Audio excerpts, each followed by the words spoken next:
So that's how the Rerir of Solnari...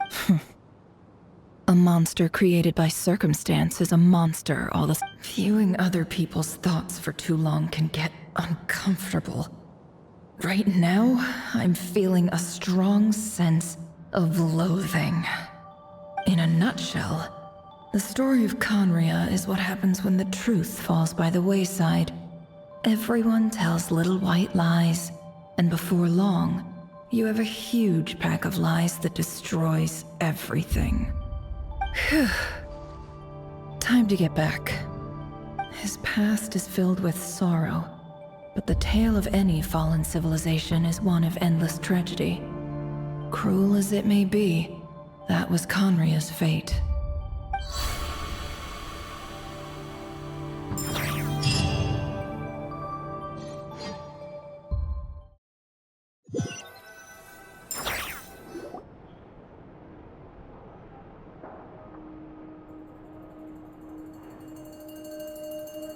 Everyone, I'm back. Can I get a standing ovation? Nefer! How are you holding up? Feeling okay? She's fine. Boss is a pro. Yes, I'm fine. You will have seen the events of Rerir's life through my thoughts. It's now clear that he is just a regular nobody, driven by personal tragedy, as he said himself. I mostly agree. There's only so much we can know about him from his memories alone, but they did give us a clear glimpse into his life in Conria.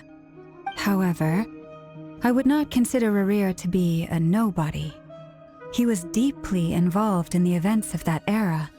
Yet, when the catastrophe of a generation strikes, nobody is safe. Sounds to me like you're speaking in riddles again. Is this you urging me not to abandon the people of Nodcry in their hour of need? That's not what I meant. Although I do hope you choose to remain a part of the plan. Without you, the mission ahead will be all but impossible. Then try to remember that I respond better to the carrot than the stick. And I don't appreciate being bossed around. Now, as for you, Missy, you were excellent. You stuck to the rules of the ceremony and kept your mouth shut the entire time.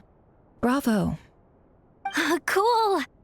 So, can you fill me in on the deets now? Most of what I saw went right over my head. Patience. You'll hear the whole story, don't you worry. But let's meet up with the others first. It will save me narrating it twice. Yehoda? Yes, boss. Let me get that door for ya. That's more like it. For a moment there, I was worried you'd forgotten about the first clause of your employment contract. Forgive my curiosity, but what does the first clause say? It says I gotta do the annoying stuff that boss is too lazy to do for herself. Like opening the door, pouring the tea, yada yada. Is that right? If something is in the contract, it's because she willingly agreed to it. Rest assured that the Curatorium abides by the very strictest of labor policies. You don't seriously think I'm cruel enough to treat her like my slave. In any case, I've hardly shied away from my share of the work today. Hope I don't catch Flintz and Varka lounging about in their chairs, enjoying a leisurely cup of tea. There's nothing I dislike more than other people enjoying themselves while I'm hard at work.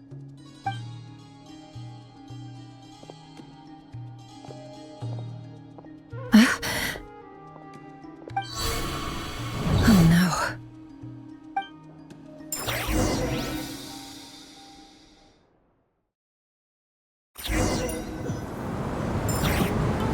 Sorry to disturb you, but we seem to have run into some trouble. Evidently so. Don't worry, I'm not about to leave you to fend for yourselves. I'm not that kind of boss. And it would go against the Curatorium's labor policy. I'm sorry? What did you hear me say? I wasn't talking about labor policy. Wait. How long have I been standing here? Not long. You just appeared by the door a moment ago.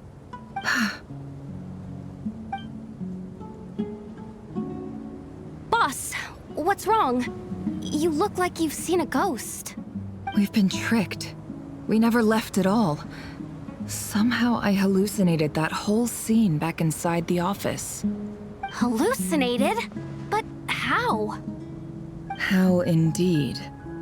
This place should heed my will alone. All thoughts and actions that occur in here are just a result of pawns moving across the chessboard in a carefully calculated manner. And nobody has access to this chess set but me. So you control everything in here? More or less. But yes, it's a special technique of mine. Has anything like this ever happened before? Only once. It was the first time I used the chess set. Is there any similarity between what happened then and what's happening now? I suppose my thoughts are a little turbulent, which was also the case my first time. Is there anything I can do to help? The first clause of your contract clearly states that I only need your help with things that I'm too lazy to do myself. Meaning, you're not feeling lazy right now? Meaning this is not something Yehoda can help with. The chess set is a personal treasure that I alone understand. I must be the one to find our way out of here. Boss, it's fine. Really. Let me do something useful. Oh, listen to you. Whatever would I do without you, Yehoda? What? Really? Yes, really. Where would I ever find another employee as obedient and servile as you? God forbid anything ever happens to you. Oh, okay. Well, anyway, I was thinking of fetching some water. There's gotta be a source around here somewhere. I suggest everyone finds someplace comfortable to take a rest. We gotta conserve our energy. Even though all this chess malarkey doesn't exist in a physical sense, mentally speaking, it's all real. And so is our tiredness and fatigue. You don't want to dismiss mental fatigue. Just because it isn't physical doesn't mean it's any less serious. But anyway, I got your backs, so don't worry about a thing. Don't I have the best employees? Jealous much? If we can find a suitable time, I'd love to borrow Yehoda for a day to help out at the Frost Moon Scions. Would you be amenable to that, Boss Nefer? Oh, Lauma. Have I ever told you just how pretty you are? Beauty runs from the tips of your antlers to the depths of your imagination. Time to rally, everyone. Follow me. As we continue our journey, the same rules will apply. That means stay focused and no talking no matter what we encounter. And don't disturb the chess pieces. You have my word that I will get us all out of here.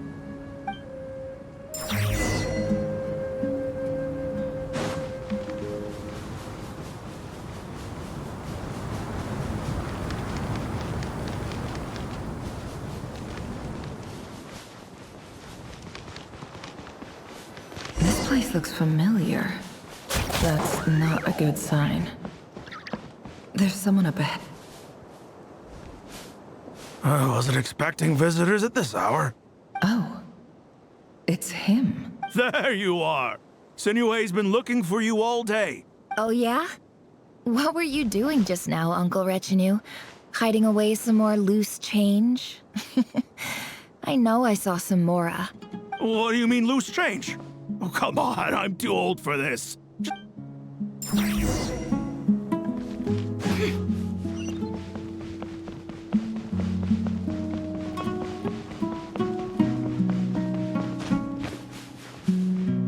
Hey, kid. Mind telling me what Sinuhe's been up to recently? Get in his good books? Why? What do you want with my dad, Uncle Apepi? I've written a new song. I was hoping to showcase it at the next festival, but I'll need his approval. A new song, huh? I'd love to stay and listen, but unfortunately, Uncle Retinue says my dad's looking for me. Well, There's plenty of time and I'm not going anywhere. See that pile of stones? I'll be sitting there warming up my vocal cords. Pile of stones. Got it.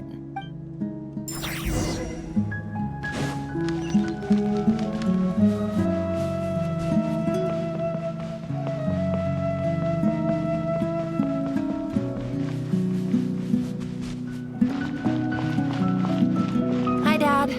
Uncle Retinue said you were looking for me. Ah, there's my little princess.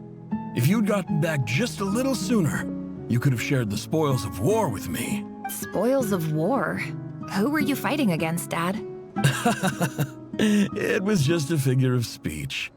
The aftermath of a sandstorm is no time to be waging war. I was talking about our war against thirst. I went out to fix our water supply problem, and now I'm back.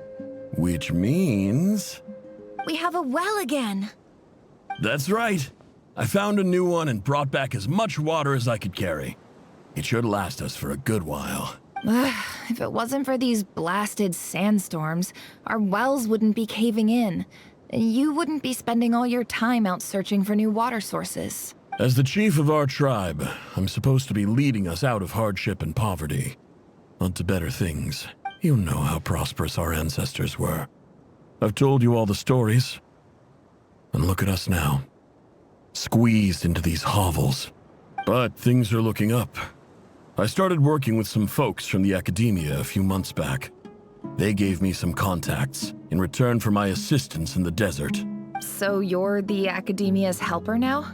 Special ambassador, they call it. Think of it as a partnership. It's nothing bad, okay? We've been isolated here in the desert for too long. Seeking opportunities elsewhere is the best thing for us, and the fastest way to progress.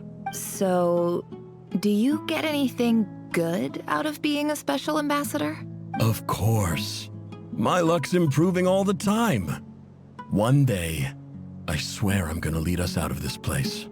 We'll find somewhere new. Somewhere better.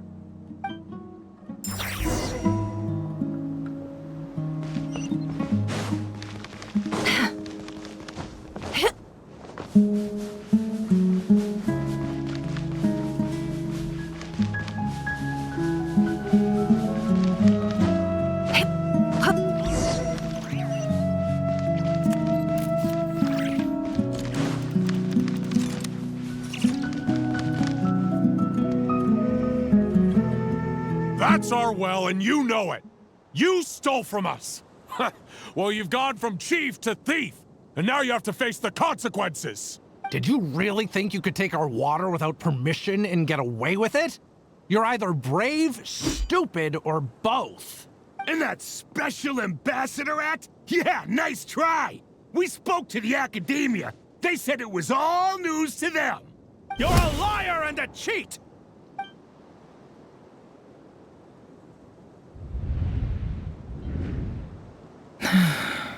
I heard Yehuda gasp, but I don't blame her. Most people are terrified by the sight of blood corpses strewn across the ground. The wounds are clearly from scimitars and daggers, the desert dwellers' weapons of choice. There's a handwritten note on the ground. Let's see what it says. Halil, this is Sinuhe, chief of the Shimti tribe. Surely you remember me. I was the one who helped you and your colleagues avoid the quicksand in the desert. This is my second time writing to you. I assume my last letter must have gotten lost in the mail, as I didn't receive a reply. I'm writing to you because I need some help. That sandstorm the other day completely blocked up our well, forcing me to look for another water source in Iab and Unut territory. Praise the gods. The well of the Iab tribe was intact. It was my last resort. You told me to write to you if I ever needed help. You said you'd be my ally in the academia. I urgently need you to formally recognize my title of Special Ambassador and send some of your people to assist me for a few days. It's the only way I can convince them that this was the academia's decision and prevent them from retaliating. This is an emergency. Please send help as soon as possible. Looks like this letter never got sent. The writer died a grisly death, and the letter was trampled into the ground. It's badly defaced. Some parts are barely legible. What a ridiculous lie the surviving Shimti tell. Their whole village was butchered over a sip of water.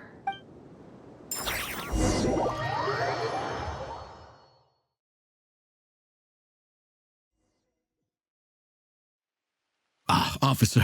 Welcome. Welcome to our humble village.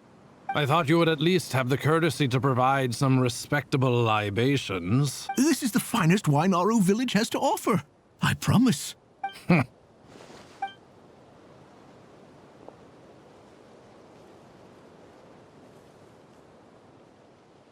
The Academia has agreed to reserve a single space for a candidate from your village.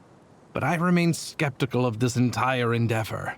I highly doubt anyone in this desert possesses serious academic potential. Please, have faith. If not in us, then in our God. The child we found shows great promise. I beg you, take her away from this place. Give her a chance. Don't let her talent go to waste. I don't recognize her. New arrival? She showed up here a few days ago and we took her in. She's a really bright kid. Please help. I'm begging you. So, where are you from? Nowhere special. Just a sand dune. What about the rest of your family? How many of you are there? Just the one. It's only you? Correct. So, no brothers, no sisters, no mother or father? Any who have slept on a bed of sand, I call my brothers and my sisters. Apart from that, I have no family. All right. Get over here. Sign your name on the form.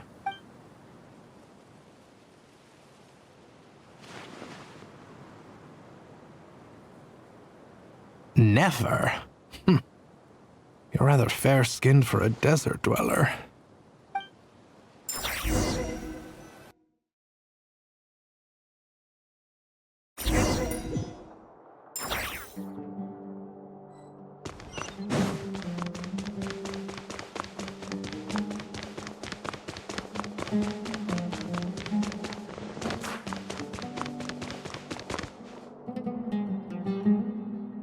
Nefer, this term's assignments have been issued already. Please read through the materials thoroughly, conduct your own additional research, and then write an essay on the topic. Yes, Professor, I'm aware. I just had a couple more questions I wanted to get your perspective on. Oh? Please ask away. Well, I saw the other students' problem sheets, and I couldn't help but notice that my assignment is much easier than theirs. Do you really think I'm a weak student? A weak student? Goodness, no. Quite the opposite. You have a sharp mind. Almost too sharp. I think what you're saying is, a weak student wouldn't have noticed the discrepancy. And if they did, they certainly wouldn't complain about the lighter workload. You see, sharp as they come. You see things the way they are, and I'm sure you know why they're like that. Because of where I come from. Because I'm different. I'm sorry, Nefer. I don't like it any more than you do. It's just... Anyway, you said you had a couple of questions. What's the other one? I wanted to check... If someone sent me a letter to the Academia, where do I go to collect it? Ah, your family wrote to you. As long as they put your name on the envelope, someone should hand it right to you. Not exactly. It's not even a recent letter.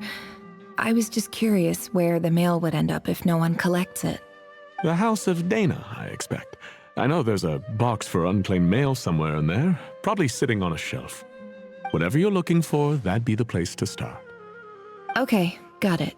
Thank you, Professor. Oh, don't mention it. Honestly, I feel like I failed you.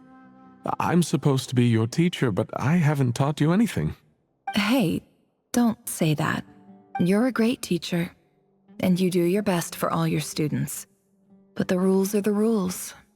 You're not allowed to teach students like me. It's not just the Academia either. The whole world bends over backwards for the successful. and leaves the losers to suffer and die. Oh, my dear child. Don't tell me you've given up on life already. I haven't. I just think that if you want to make it in this world, you have to find a way to become successful.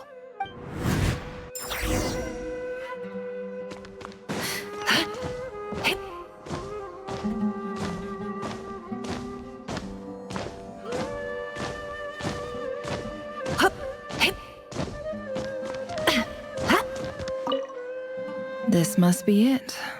A big cardboard box full of unclaimed mail. And probably some letters that ended up here by mistake, too. Let's take a look.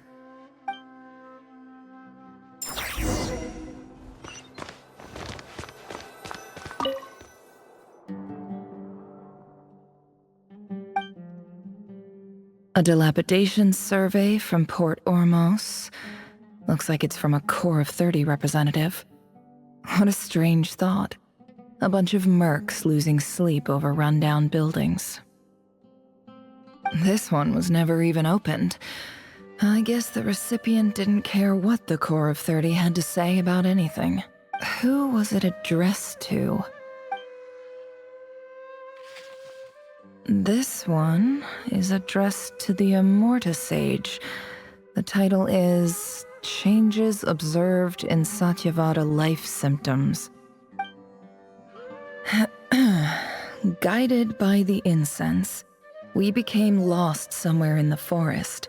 In clinical terms, these symptoms fit the description of incense poisoning. For example, my neighbor who always breaks out into song and dance after using incense. This seems like something the academia would want to know about. Why wasn't it collected? Wait, what's this written on the back? It's so small. The note says, "The sender authored this letter while under the influence of mushrooms. I would send it back, but no return address was provided." This next one is addressed to Grand Sage Azar. A few words of protest regarding recent changes in Sumeru's educational policy. In recent years, the academia has taken on a small number of students from the desert region, as per the policy to this effect. However, it appears to me that these students have not, in fact, been provided with educational opportunities that are, in any meaningful sense, equal to those enjoyed by their peers, as well as receiving dumbed-down assignments and perfunctory tutoring. They do not even have full access to the Akasha system. Education is the fundamental purpose of this institution, which should go without saying in a nation whose founding virtues are knowledge and wisdom. I ask you, is the lip service we pay to the policy of education for desert students truly the standard of pedagogy to which the academia aspires? As Grand Sage, policy decisions are your prerogative. I do hope you will give some serious attention to this matter. I encourage you to discuss issues like this with myself and others, and listen to some alternative opinions. Great letter. Shame it didn't get to where it needed to go. And the sender is... Sage Cyrus of Spontamod. I didn't realize anyone else even knew how bad students like me have it in this place. So this is where letters from the Sage of Spontamod end up? Nice one, Grand Sage. Really enlightened leadership. Whatever. This isn't what I came here for. I'm not exactly holding out hope that a letter sent from the desert would even make it here. I can't believe how much discarded mail there is. I don't believe for 1 second that any human being has sat down and read through all the documents in this place. Wait, could this be it?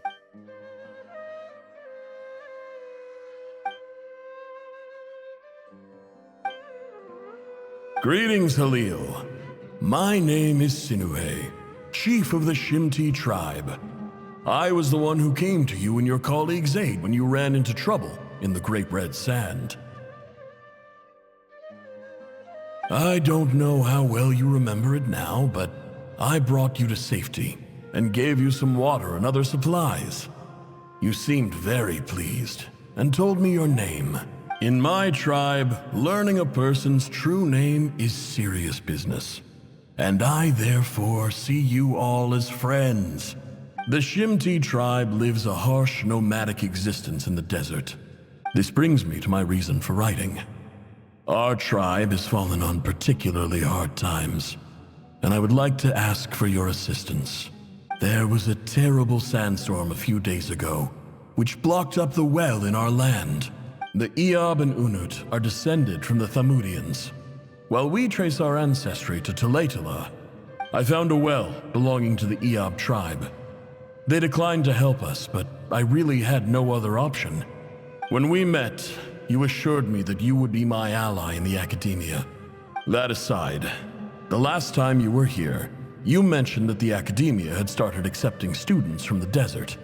We have next to no resources here in the desert, and my power and influence are limited.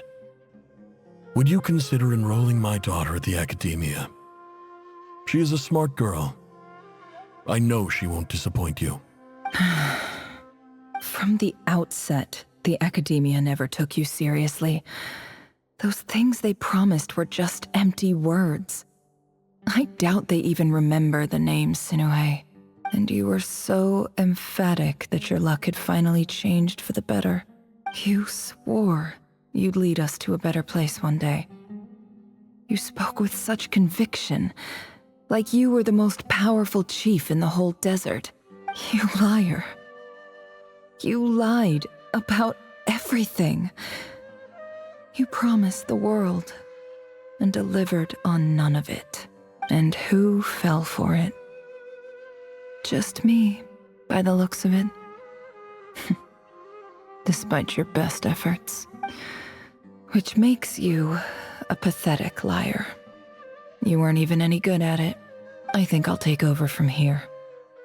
Let me show you how it's done.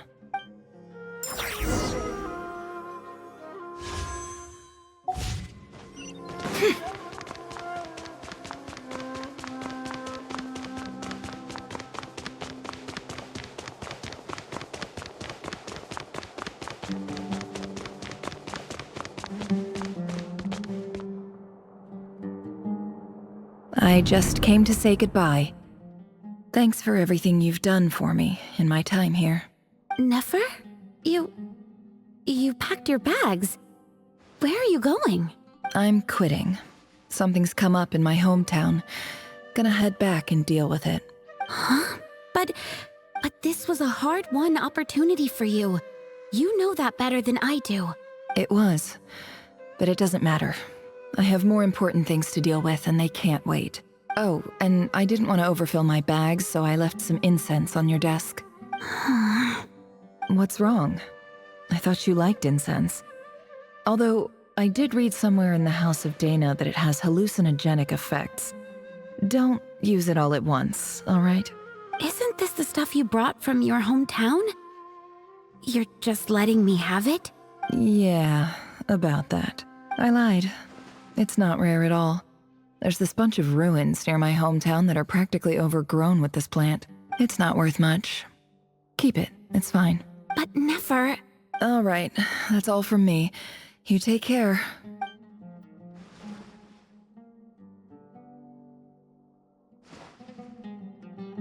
Don't forget me, okay?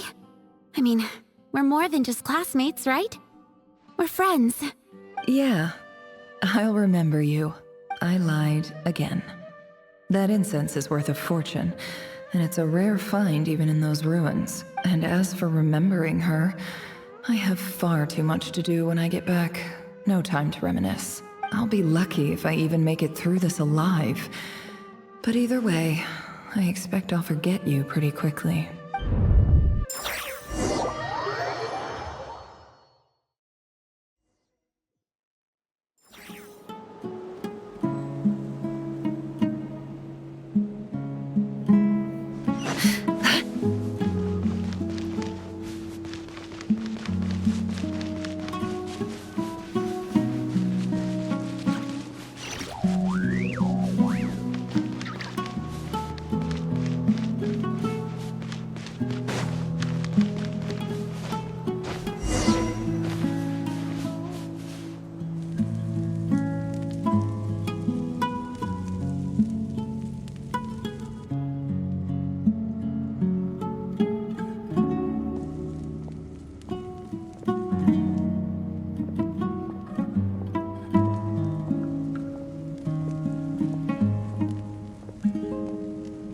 It's a pleasure to meet you, Mr. Arif. So, what does the Academia want? Since they've sent their special ambassador, I assume there's a big business deal to be made. Please, sir, lower your blade. You're lucky I'm the one they sent. Not all special ambassadors share my admiration for the Iab people. The ever-shifting balance of power in the desert reduced the once great civilizations of this region to rubble and sand. But the story of the Iab has a very different trajectory. Huh. So, you do know who you're dealing with? This well is the perfect symbol of your strength, is it not? It used to belong to the Unut, but it looks like you have control over it now. You're not wrong. But I'm sure you didn't come all this way just to flatter us. Of course not. I came to bring you some very good news. Some information that recently came to light, which might just be your ticket to freedom. Records uncovered by the Vahumana Darshan show that a certain well currently under Iab control is built on top of some ancient ruins. I checked the map carefully on my way over here, and I'm confident that this is the well in question. The Academia is offering 50 million mora in return for excavation rights. 50 million? No, wait. If these ruins are as important as you say, 50 million's a little low, don't you think? Don't get greedy, Iab. We know far more than you think. We know that you seized this well by force. Wasn't that the first step in your rise to power? To drive away the Unut and steal their water supply? So what if it was?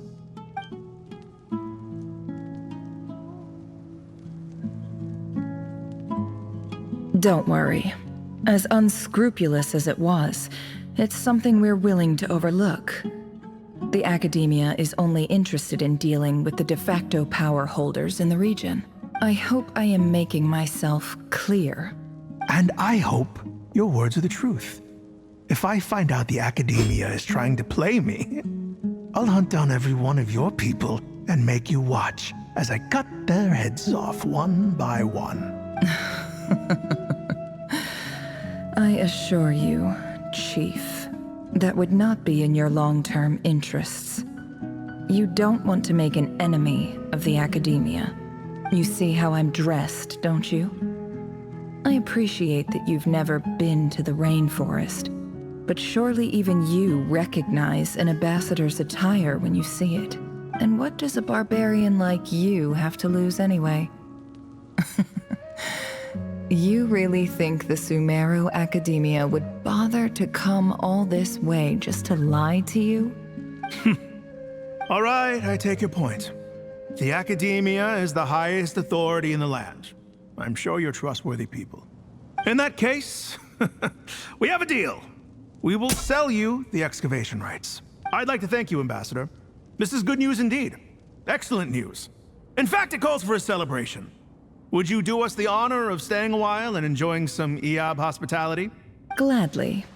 I am partial to wine myself, and I trust you are as well. So let's indulge in a few drinks together, in celebration of this momentous occasion.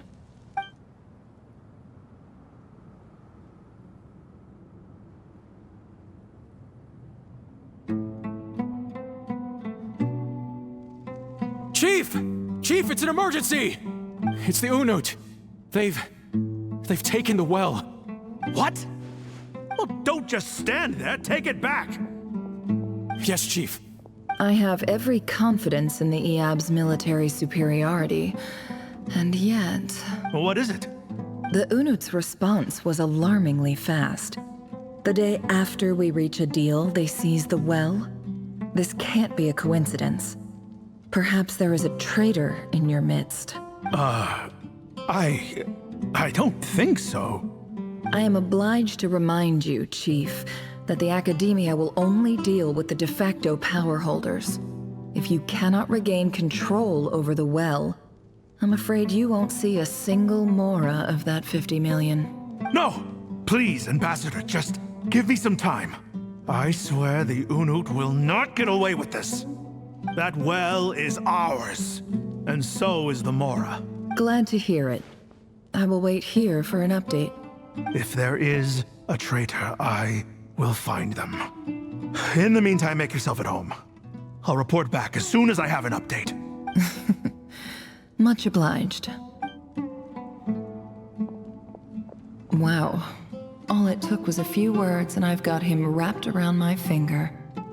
What an amazing feeling. So, in summary, Ambassador, the Academia would rather negotiate with our tribe instead of the Eab, yes? The Eab are ruthless murderers who don't listen to reason. And now they have the gall to interfere in our research projects in the desert region. So let me ask you, Chief. If you were the Academia, what would you do? Kill them all, of course. Precisely. The Academia does not tolerate those who stand in our way. The Eab have held back our academic pursuits for too long, and our patience is wearing thin. At the same time, there is simply no way that the Academia can be seen to be intervening in desert affairs. I'm sure you understand where I'm coming from. We have our own rules out here. If the rainforest dwellers raised arms against a desert tribe, it'd start a bloody war. Right. We can't confront them ourselves, but we can support their enemies. The Unut have always had strained relations with the Eab, which makes you our natural allies. Natural allies. Weren't the Eab your allies once? You were quick to send them after us to protect your interests back when we stole that water. And now look at you. You're at each other's throats. Let me be clear. The Academia wishes to collaborate with the legally recognized rulers of the desert in this matter. We are asking for excavation rights to that well, and our offer is 50 million mora. Say no more. I believe we have an understanding. Good. Then I suggest you get to work. Get us access to that well, and the mora's yours. You see, Dad? Lying is easy when you know how. People will believe anything.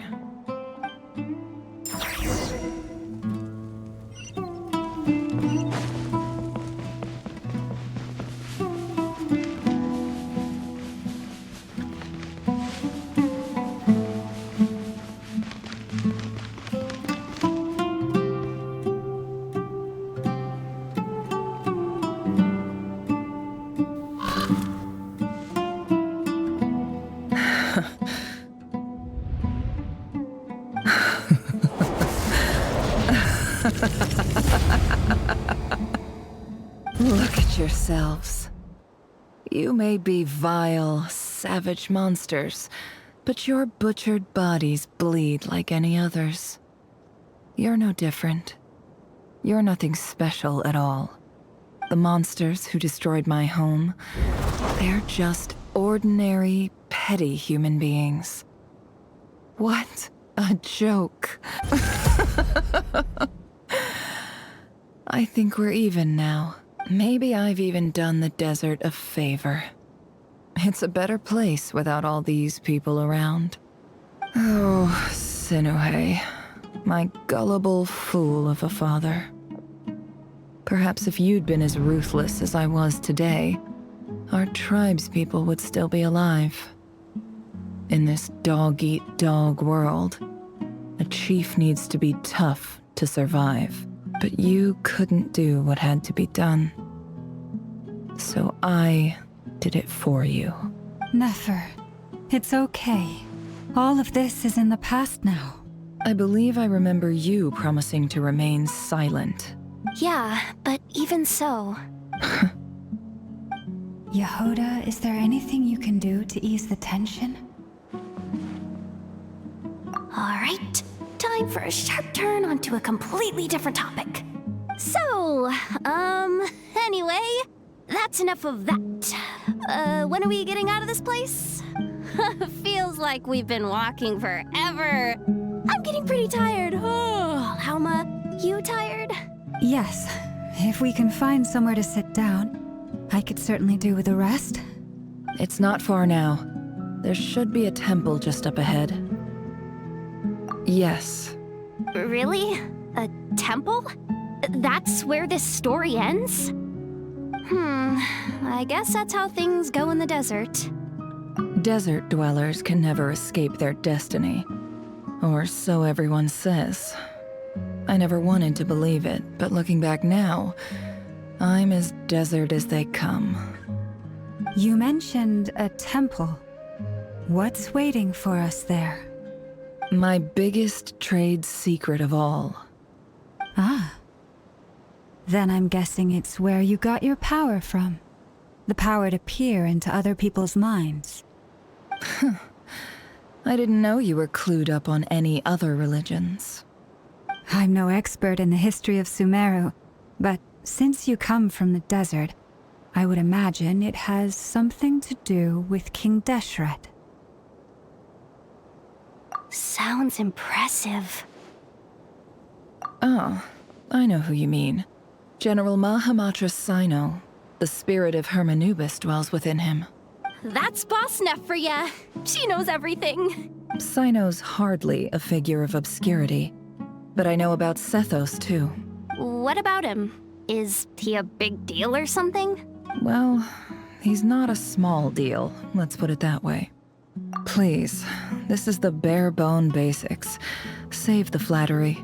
Thanks for your patience, everyone. I'm sure it's been a lot to take in.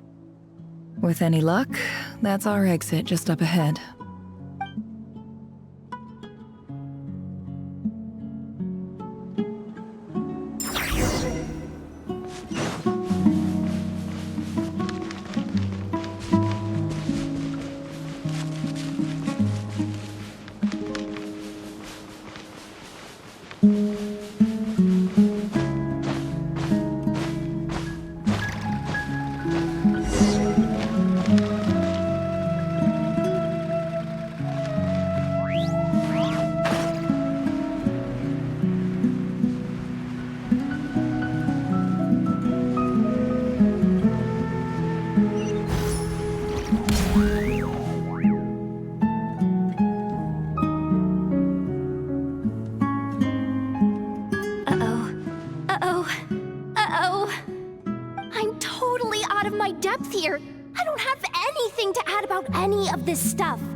Look at that statue, for instance.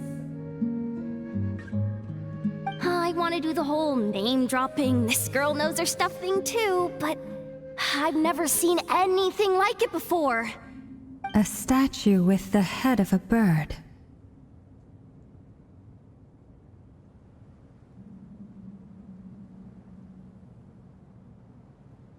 That's Thoth, the Ibis King. One of the 7 pillars of King Deshret.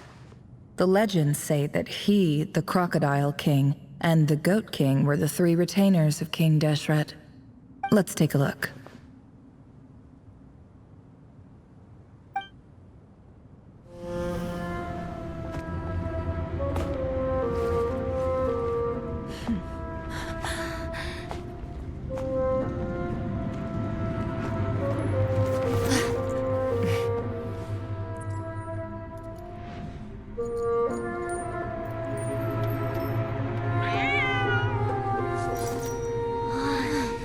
It's just Ashru.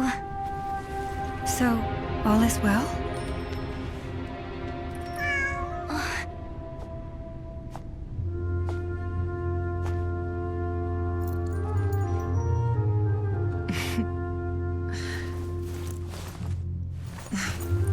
Typically speaking, at this point, the world disintegrates. Then we find ourselves back in the outside world. Besides, these are my memories. There's nothing to fear. You're sure? Of course. It's almost over.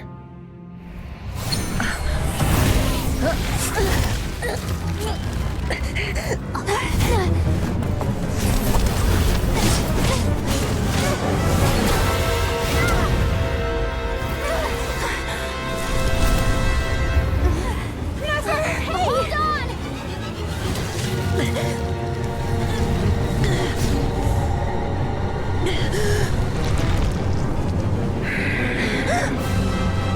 Knowing too much is always a death sentence. Speak for yourself.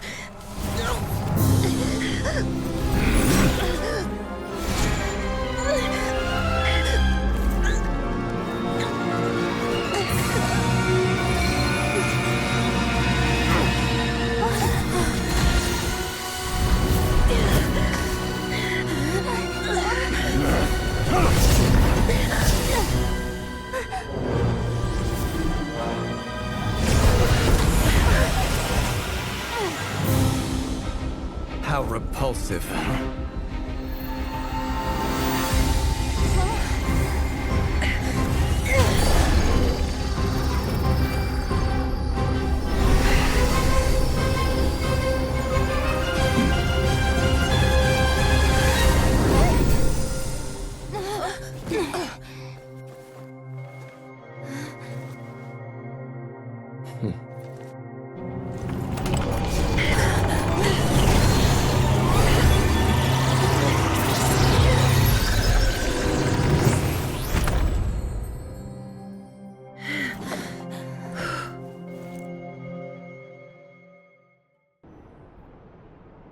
Timed that pretty well, didn't I? It's okay. I'm just glad no one was hurt. Paimon noticed you doing something too, Dainsleif. Were you helping get them out? Of course. When I asked Nefer to conduct this investigation, I was not naive to the dangers involved. I had a duty to ensure your safety. Good to know your sense of justice is still intact after all these years. I take that to mean that you saw the truth. That comes as a great relief. I certainly did. And thanks to your help, I also managed to trap Rerir inside the chess set. Whoa, really? How'd you manage that? Well, to be honest, I sensed that something was wrong long before we made it to the temple. By using this fragment to probe into Rerir's past, well, the monster formerly known as Rerir, it seems I alerted him. I was tracking him, then he caught on and started tracking me too. Can't say I'm surprised. But how did he track you through your thoughts alone? That shouldn't be possible. Rerir was a secret agent who reported directly to the Vinster King. He is an expert at finding a trail and hunting down his pursuers. No wonder. He infiltrated the chess set, read my thoughts, and built a new virtual chess set inside of it. That's why we weren't able to leave at first. Speaking of your chess set, it's quite a remarkable item. Would I be right in thinking you have some connection to King Deshret? You overestimate me.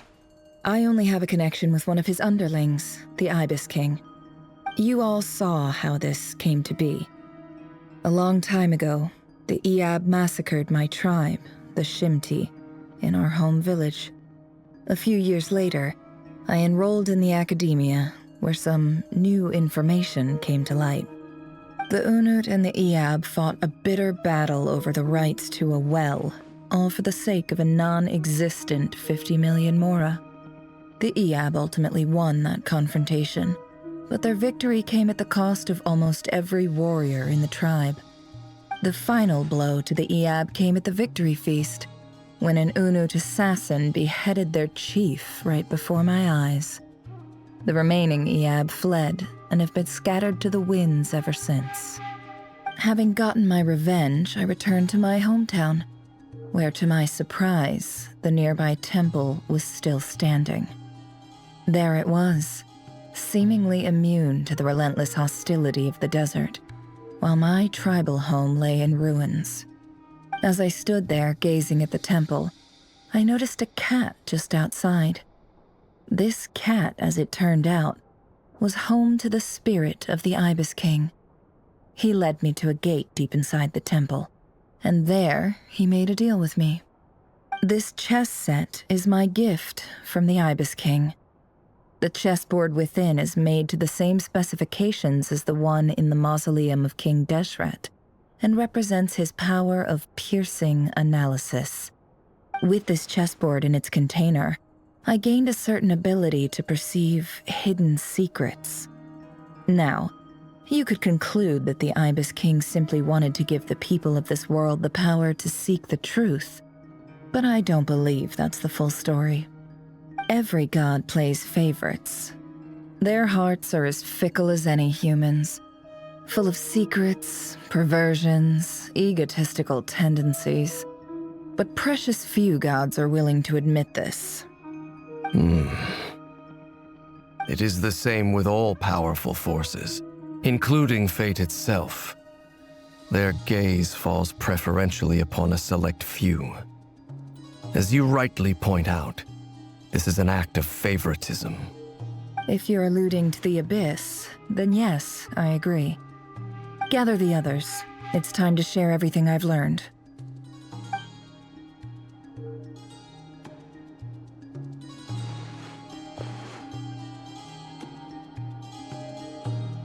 Thank you all for being here. As promised, I did some further investigating into the Rerir of Solnari's background. I am pleased to report that the investigation has been most fruitful indeed. The Rerir of Solnari, real name Rerir, was once a Conrian subject who served the Vinster King. I will now share the important details of his story. Please save any questions or comments for the end.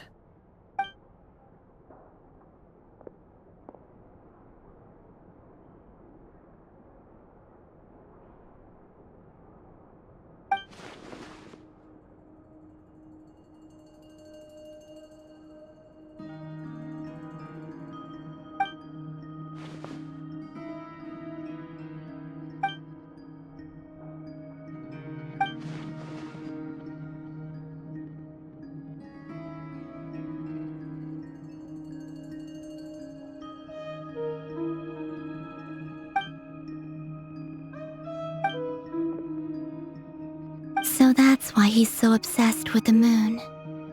A tragic tale, to be sure. But it does not excuse his many transgressions. No matter how much Rerir suffered in the past, the fact remains that he is what we know today as the Wild Hunt, wreaking havoc upon innocent lives in Notcry. He becomes more dangerous with each passing day. If left unchecked, it is simply a matter of time before all of Tevat suffers the consequences. This is a threat that the Knights of Favonius cannot ignore. A question for Miss Columbina. Forgive me if this is presumptuous, but have you ever seen the spatial gateway that appeared in Rerir's memory? Never. But I have heard stories of something called the Moon Gate, and this seems to fit the description. Miss Lauma, any thoughts on this? In the lore of the Frost Moon Scions, the moon is believed to hold many secrets. Some sources speak of ancient knowledge, others of a gateway to the unknown. The term Moon Gate is one I have heard before. But as is the case with all of our legends, there are no records of any first-hand witnesses. We cannot know whether it truly exists. Then back to Miss Columbina. As a moon goddess yourself, do you have some idea of where the Moon Gate leads to? Not at this stage, sorry. I do hold the power of the Frost Moon, and my strength is recovering well. I can sense that the gate would open at my command, but... But there's more to the power of the Frost Moon than that? Yes. A moon goddess has the right to open the Moon Gate, since it is a path to the moon. But as Nefer mentioned, holding open a spatial gateway takes a huge amount of power. And right now, I need to conserve my energy to fight the Rerir of Solnari. I'm afraid this is one mystery we may have to leave unsolved for now. I agree. Better to save your strength. But if you'll humor me for a moment, I have a bold conjecture of my own regarding the world beyond the gateway. I highly suspect that neither Tholindis nor Rerir made it through unscathed. The evidence pointing to this is the fact that the Rerir of Solnari exists in the form of countless fragments. With the abyssal power he wields, no ordinary foe can touch him, let alone tear him to shreds. And yet, the Wild Hunt proliferates wherever his scattered fragments lie. drawing hordes of monsters to many different locations across the land. So your theory is that Rerir was physically torn to shreds by some powerful force? Hence, why the Wild Hunt is a distributed phenomenon, rather than a unified one? Makes sense to me. Explains why the Wild Hunt is so pervasive, and why he's been trying to piece himself back together. He was whole to begin with, and he wants to be whole again. Without the power of the Abyss on his side, he almost certainly would have perished the moment he was torn apart. But the Abyss, much like a curse, has kept him alive. I could not agree more. The power of the Abyss is most surely a curse. It is a compelling explanation, and one that accords with my present understanding of Abyss creatures. Whether the life form in question is primitive or advanced, if a curse has extended its lifespan unnaturally, it will continue to survive in spite of everything. This raises some interesting questions. I will run some experiments and see if there is any validity to my suspicions. That being said, regardless of whether my research bears fruit, I would like to thank Miss Nefer for conducting such a thorough investigation. Already, it has greatly enriched my understanding of the entity we face. My pleasure, Mr. Albedo. I too hope that the information I have shared today proves useful as we look to formulate the next stage of our plan. Hey! What is it, Dainsleif? You look really upset! It's just... when I think of the man I once knew as Rerir, I struggle to understand why things had to turn out like this. The two of you used to be friends, didn't you? I don't know if these words will bring any comfort, but my heart goes out to you. Mine too. We can never know all the hows and whys of the way things are. The moon and stars are full of untold secrets and lies, and the skies are host to many more mysteries than these alone. Yet, none of that can begin to compare with the complexity of human life. Those are the first comforting words I've heard in a long time. Thank you both. Well, I think this is a good place to end today's meeting. I'm sure Nefer needs some time to recover. She's been through an awful lot today. That's very thoughtful of you, Lama. Of course. Sounds good to me. Take some time to rest and digest before we reconvene to nail down a plan.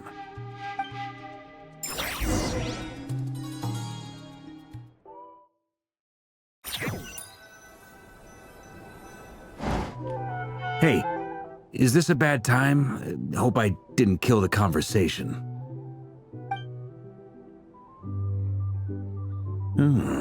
Nice room. Oh, I'm not coming in, though. Why not? It's just a hotel room. If it's all the same, I'll just stay out here. I might not look the part, but I'm technically a knight. Barging into people's private quarters isn't the kind of thing we do.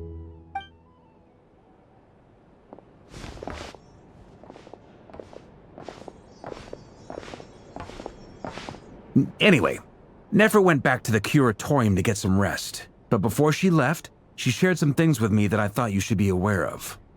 Firstly, although she managed to trap the Rerir of Solnari inside her chest set, there's no guarantee that the power of the Ibis King is any match for one of the 5 sinners. Their powers are beyond our comprehension. It's only a matter of time before he finds a way to break out. We have to come up with a plan and take care of him before that happens. Honestly, my mom figured that might be the case. So, how long have we got?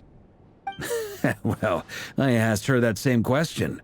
She talked for a long time, but for the most part, it seemed like she was trying to convince me how precious her chess set is, and what a long and storied history it has. It felt like some kind of sales pitch, you know? The kind where you end up handing over Mora against your will? Anyway, after all that, she finally answered the question. 2 days, at most. 2 days? Holy moly! Can we even recruit enough help in that time? That remains to be seen. Which brings me to the second issue. Dainsleif is obviously conflicted about this whole thing. But given how little time we have, there's no way we can pull this off without his help. You have some history with him, right? Do you think maybe you could talk to him for us? Great. I appreciate it. All right, on to item 3. So, Albedo, Durin, and I put our heads together and came up with a plan. Can't promise it's gonna work yet, but at least it's a start. We figured we'd bounce the idea off you first. We'll explore it further once everyone's recovered. Oh, Paimon's dying to hear this. All right, so here's what we're thinking.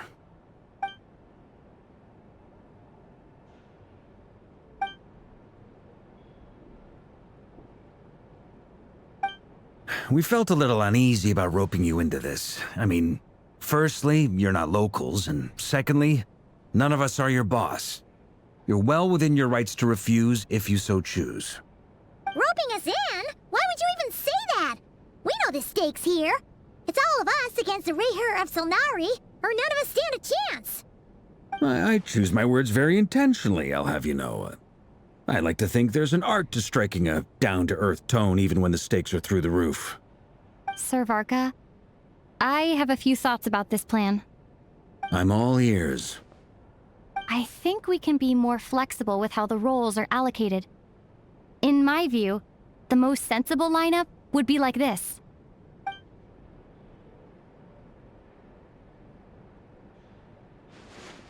I see your point, yeah. But if that's how we're going to approach this, you'd better make sure you're ready. To be clear, I don't doubt your abilities. Far from it. I just want to make sure. Are you really willing to take all this on? I want to do everything within my power. The Rerir of Solnari is a truly fearsome opponent, and if I do my part, it'll greatly reduce the risk for everyone else involved. Well, that tracks with what I've heard. Jean's mentioned in her letters that you're so diligent it's almost abnormal. As in, most people weigh up the risks and rewards in situations like this. But you seem to just march towards danger without a moment's hesitation. Of course, everyone appreciates a fearless pioneer. But all that aside, I'm the Grand Master of the Knights of Favonius, and you're our honorary knight. I want to make sure your courage doesn't come at the expense of your safety. Thank you, Sir Varka. I should be the one thanking you. It means a lot to have you on board. I'll give some serious thought to your suggestions.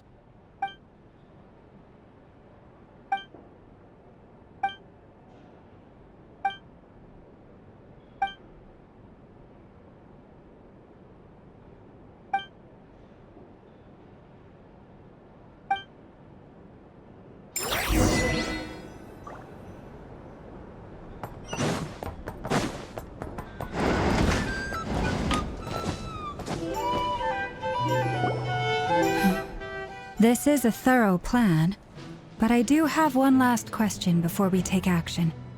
How can we be sure that our enemy won't leave the designated area? Great question. Albedo's been hard at work analyzing Rerir and Firstly, from the earliest known confrontation until now, Rerir has never displayed any ability to manipulate the dimension of space. So it's unlikely he has any power in that domain. Secondly, he seems to have a particularly strong vendetta against our group. If we put him in a fight-or-flight situation, he'll choose to fight every time. Thirdly, finally, and most importantly, he is consumed by hatred, both for the moon and for his enemies. Turns out, we tick both of those boxes. We have a reincarnated moon in our ranks, and a spy who accessed his private memories without permission. He'll be baying for blood, not looking to escape. As someone who's had their fair share of interactions with the Wild Hunt, those all seem like valid observations to me. Understood. Then I will defer to the verdict of the group. Well, everyone, that's the plan in full detail. Albedo and Durin are carrying out their part as we speak. Plan approved. Scheduling.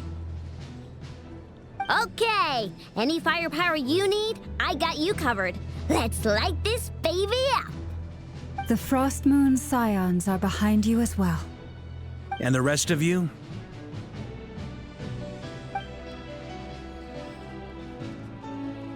No objections? All right. Then it's settled. This is the plan we're going with. Next up, an old tradition of mine. Anyone who wants to back out, now's your chance. Wait, we can still back out of this? Everyone says things they regret, right? I don't want anyone feeling trapped because their mouth said yes before their brain had time to think things through. A very people-first approach. I hear that's common practice in the Knights of Favonius. Heh. Who'd you hear it from? D-Luke? Shh. We don't use people's real names at work. This contact will be known only as Owl, please and thank you. This plan can only work if everyone does their part. Flint's and I will absolutely support it. We shall indeed. You'll be glad you accepted our help. Also, you are the last person I expected to see here, Miss Dory. It's not often I get called Dory in a work context. My peers usually call me Lord Sangama Bay. So, the longer your name, the higher your net worth. Is that the idea here? In that case, Mr. Flint's here must be worth a fortune. That's right, I know your full name. It's... The walls are thin here.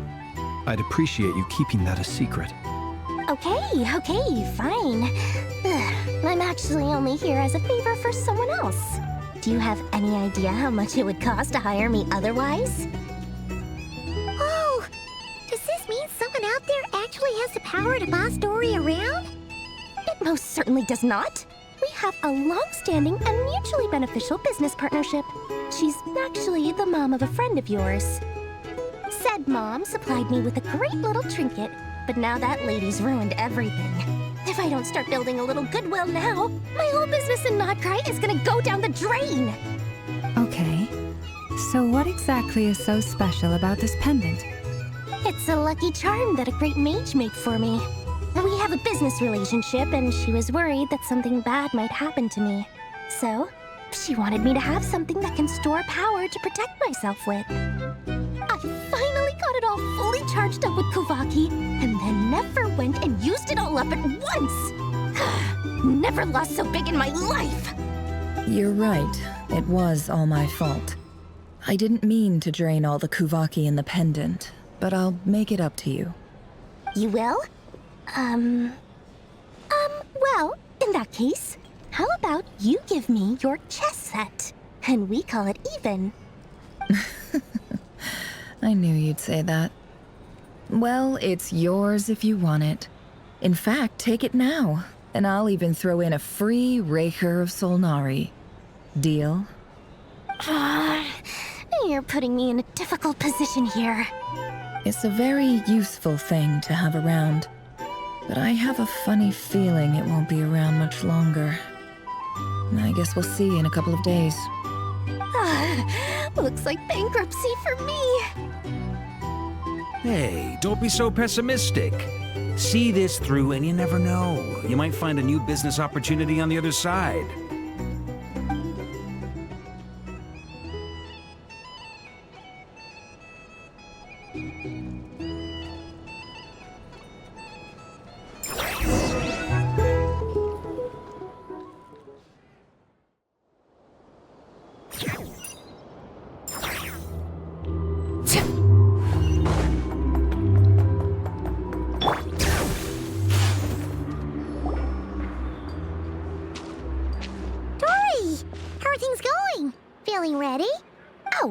Was born ready.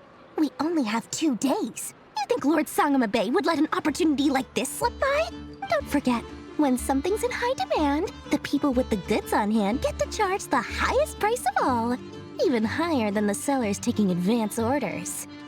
Ta-da! See? It's right here! Ah, it's so pretty! Did you make it? No, I have a supplier. We go way back, so he made me a very attractive offer. Aha! No wonder you were talking about lucky charms at the meeting. You've been getting Kaveh to make them for you. That's not the full story. It actually started a while back as a project between me and the Dendro Archon. Mage Alice once warned me that this world won't stay safe forever. There may come a day when everyone faces a great crisis. I passed this on to the Dendro Archon, and she secretly brought together a research team made up of Sumeru's top scholars to invent a technology that could keep people safe. I won't go into the details because it's all very complicated, but if you want to know more, you can ask the Dendro Archon about it sometime. Anyway, point being, it was the Dendro Archon who asked Kaveh to build this little contraption. As one of the top Kashara War talents, he was the obvious choice. Took him long enough. He stressed over it for ages. Must have gone through at least a dozen designs before producing a final product. But that's Kaveh for you. Marak delivered it to me a couple of days ago, along with a letter from Kaveh. Could I ask why I'm sending this technology to you? What's your proposed use case? Has it been approved by the relevant authorities? So nosy. My fault for sending him the research permit to begin with.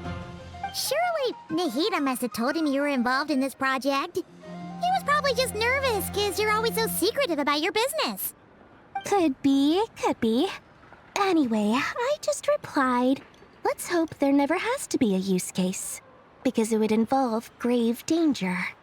Fair enough. But it sounds like he was just being cautious. He probably felt responsible as the one who made it. Or maybe he was asking as a favor for his housemate. He's done that before. Not sure why, though. His housemate doesn't seem to really care that much about this kind of stuff. Either way, all's well that ends well. I'm just glad to finally have my hands on the product. I wouldn't want to be without it, given the potential dangers that lie ahead. Huh? What does that look mean? Paimon's just super surprised. This must be the first time we've ever seen you actually get serious about something. Well, a long time ago, I made a promise to myself. I promised that I was gonna live every day of my life with a big beaming smile. Obviously, Mora plays a big part in that. But there are always gonna be times in life when you have to give something back. That could mean paying back a debt, returning a favor, or showing some kindness. Alice has been a huge help to me over the years. She was the first investor I ever had. And I want my investors to know that Lord Sangamabe is the best in the business. And more than that, no one knows what the future will bring. Whatever happens, I want to make sure the Dendro Archon and all of Sumeru is prepared to face whatever comes. Oh, that? I was just making sure Nefer and I are square.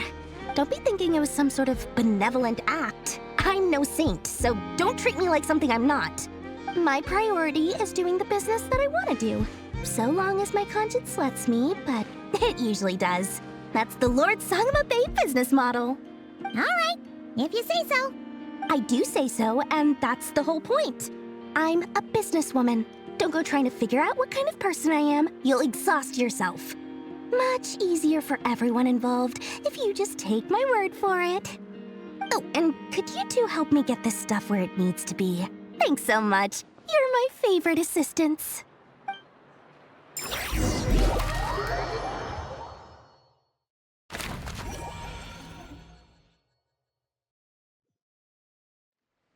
Bring it!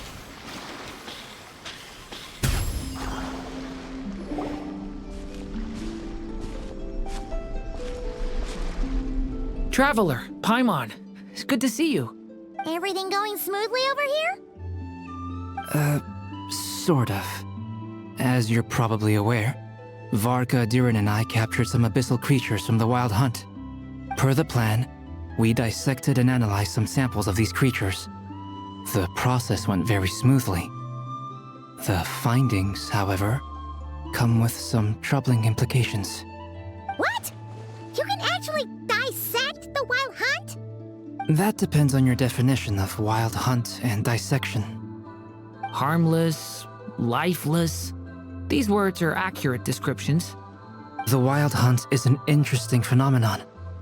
In and of itself, it doesn't seem to possess anything akin to a human personality. But taken as a collective, the medium through which the Wild Hunt is summoned does appear to have a soul. Master griped a lot about the wise Horoptetyr, and seemed somewhat fascinated with the Faust Certology. But she barely mentioned Rerir at all.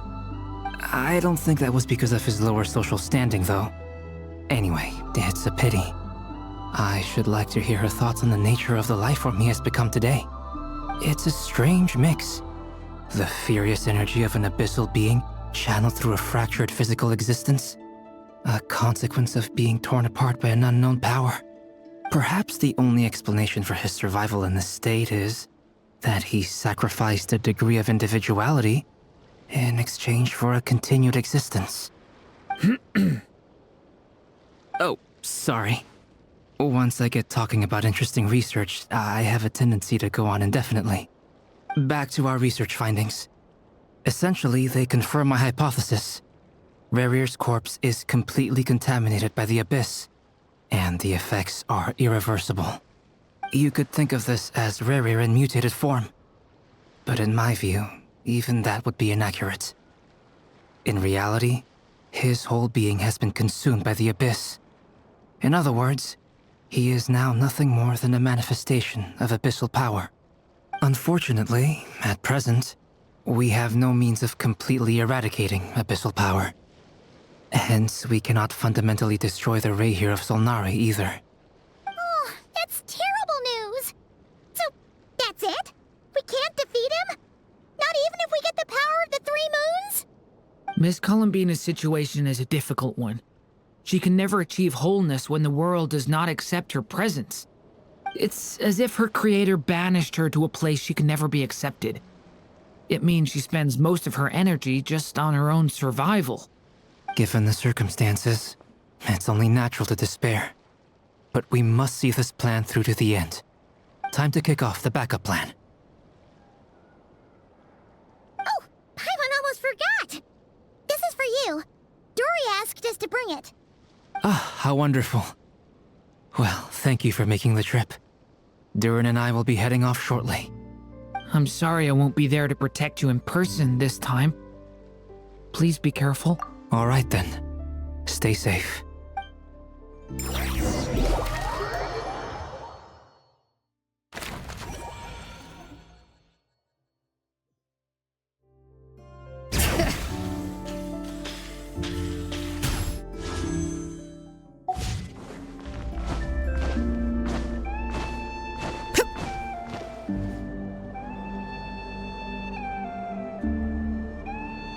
Miss Lauma, is everyone here? Yes. The fate of my flock is in your hands, Grand Master Varka. Please keep them safe. My lady, what are you saying? Within the next 24 hours, we will face the biggest crisis the world has ever seen. This is not a burden that we deserve to bear, but I believe that we reap what we sow in this life. So I intend to act. I must do what I think is right. For me, that means fighting for the future of Nodcry. This gentleman is the Grand Master of the Knights of Favonius, Varka, Knight of Boreas. In my absence, please follow his lead. Hey, everyone. Guess I should introduce myself. Well, to start with, I know my way around a battlefield. Biggest strengths are honesty and hard-workingness. Anyway, point is, I don't intend to let Lauma down.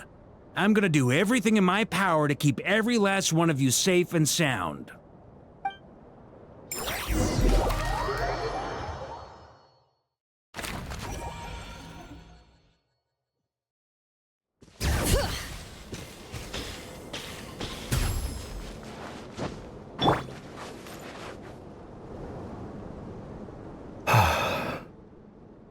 Something on your mind?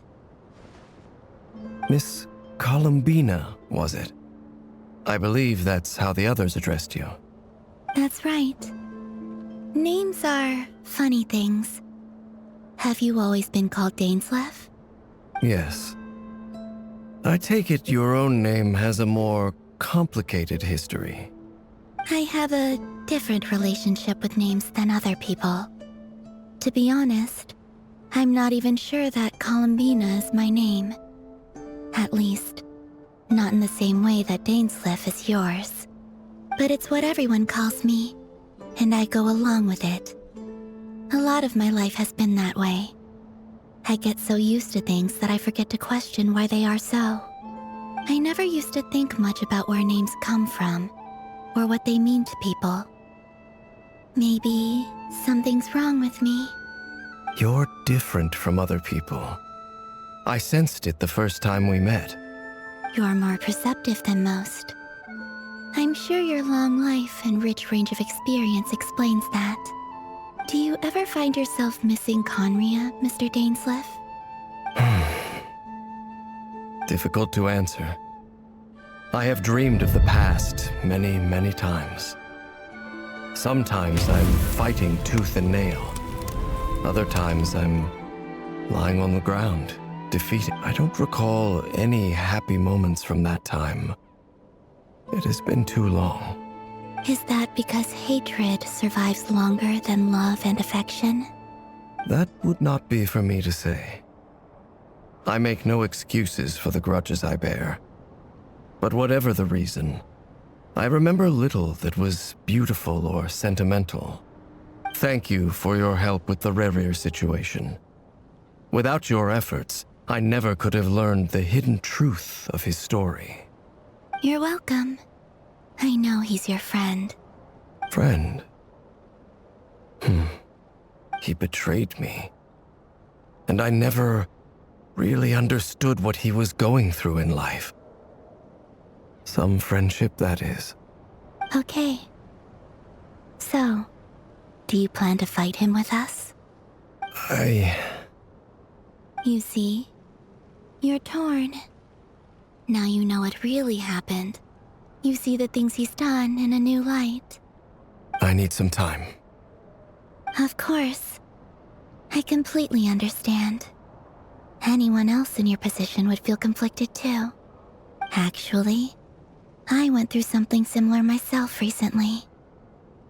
Something happened that changed my perspective on a situation. A situation I took for granted at the time, but now I feel very grateful for it. You mean the Harbingers who still support you, even though you've left the Fatui? Yes. I always thought they were only helping me because Harbingers are forced to work together. But then I abandoned them. A warrant was even put out for my arrest. And even now, they still support me. Which means I was wrong about them all along. Clearly, they view you as a friend. I feel a little guilty now. I regret not seeing her help for what it was, and not treasuring it. I see the guilt that you're feeling now, because I feel it too. Hopefully, talking about it will do us both some good. Have you noticed that the Traveler and Paimon are over there? I think they've been listening. Huh. Shall we say hello? Sure. Hello. Ah! They caught us!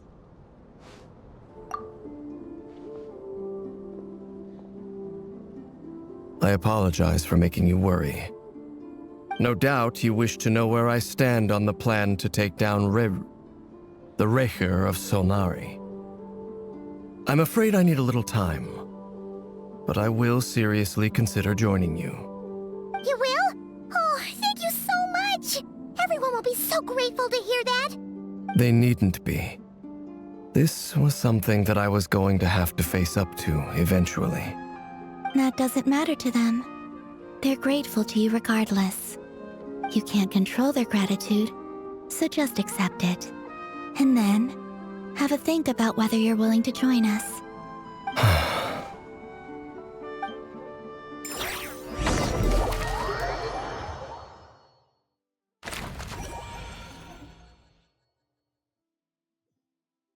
It's nearly showtime! Let's go rendezvous with the others. You know the place.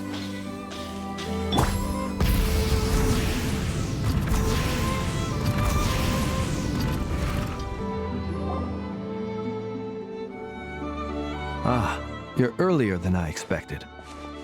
Hey, Flint's! Been waiting here long? Not too long. I came a little early so I'd have some time to think. Are you nervous about the battle? Quite the opposite. I'm reminiscing on my past battles. When I was awakened by the Ratniki, I had not touched a weapon in many years. I felt like the battlefield was not where I belonged. But after waging war against the Wild Hunt for so long, I came to realize something. A life of absolute peace is simply not a possibility for me. My restless flame indicates that somewhere inside of me, there is a deep yearning to root out the evil in this world. Oh, that doesn't sound like such a bad thing. Well, in the past, when I was a Fae whose primary concern was hibernation, it was hardly ideal. But it certainly serves me well here in the present. And I am delighted to be able to join forces with you in this endeavor. Looks like I'm not the first to arrive. Ah, Miss Lauma. Did you sleep okay last night? I struggled to settle down at first, because of the nerves. But don't worry. I got enough sleep in the end. I'll be just fine. Please, I'm just doing my part. Nefer! Over here!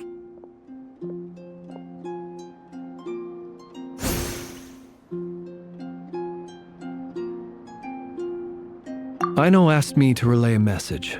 She said Nefer will be on high alert and keep a close watch over all secondary districts where defense is required, providing support as necessary.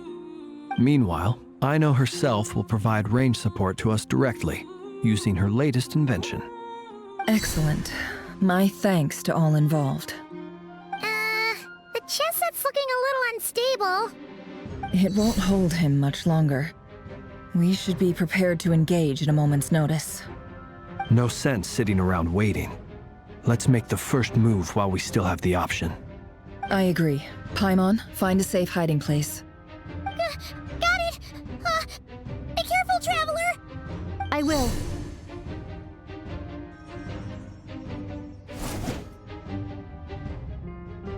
Everyone, take your positions as soon as the battle starts. Every ounce of strength we have in our bones, let us bring to this fight. Ready? Let's go. I've seen all your futile ploys before. You have become the authors of your own demise. I wouldn't be so sure about that.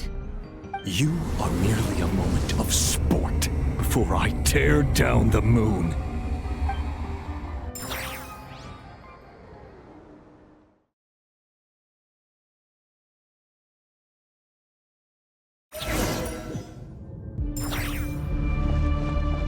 Stay on your toes. Yep, you too! Let me help you guys. Big flip! Moonlight betrays you. Leave this place. No more lies.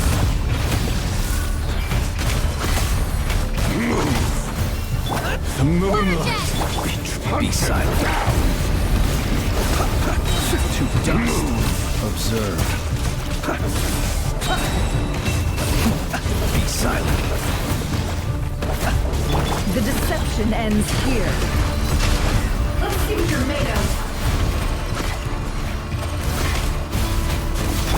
For the everlasting forest and perilous land. Close your eyes. Observe. To dust. It all adds up.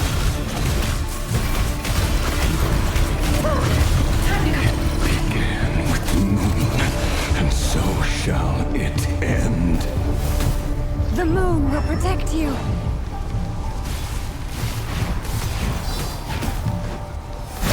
Can't hide the truth.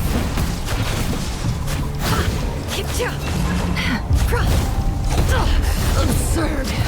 Close your eyes. Do you see? Be silent. From here, when will it be as you foretold? The moonlight betrays you. Go! Spirits are not welcome here.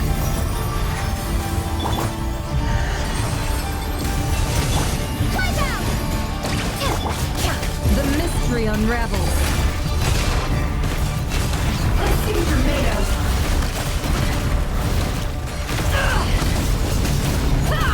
Observe. Are you quite finished?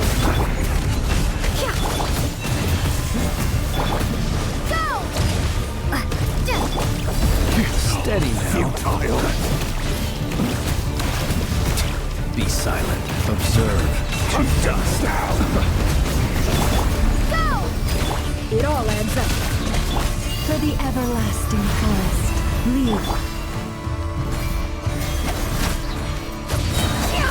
The deception ends here. No more lies. Pathetic. Tentacle clean. It all adds up. Tentacle clean. Moonlight. Your game of heroics is over. Who wants to go first? No. Get out of my sight!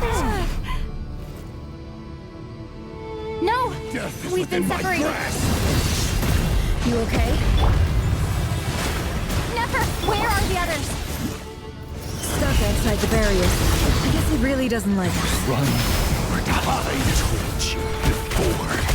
Knowing too much is always a death sentence.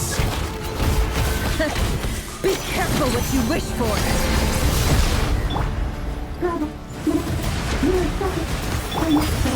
Lauma! Can you hear me? Silence. Voices are gone. But at least I know. Destroy. Reborn. Stick to the plan. Remember my most important task. Just follow him. If you follow him for long enough, the moment will come.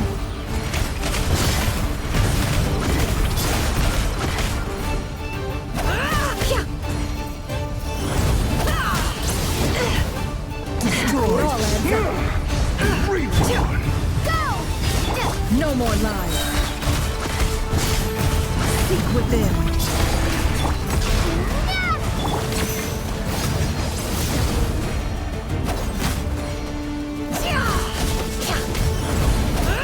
Can't hide the truth. Let's see what you're made of.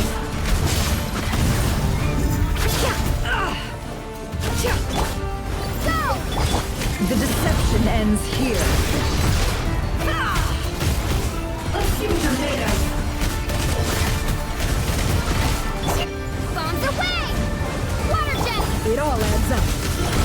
How unfortunate.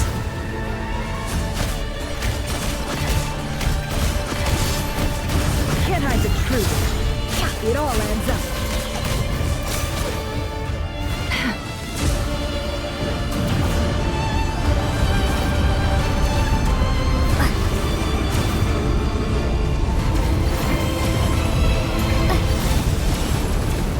Water jet! I've got this.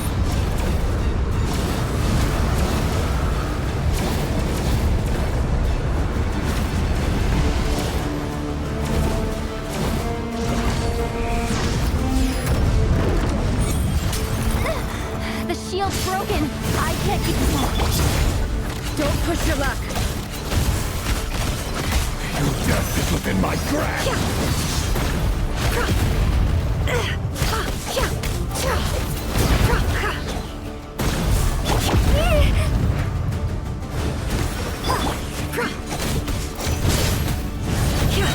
The mystery unravels. Bombs away! Go! No more lies. Can't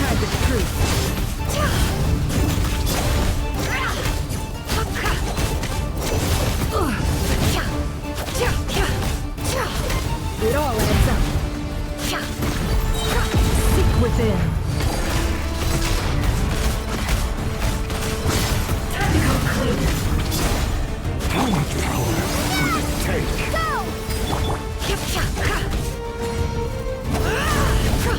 No more lies.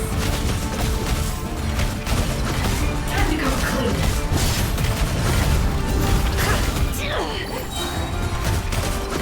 Let's see what you're made of. The mystery unravels. Bombs away! Water jet! Can't hide the Run or die.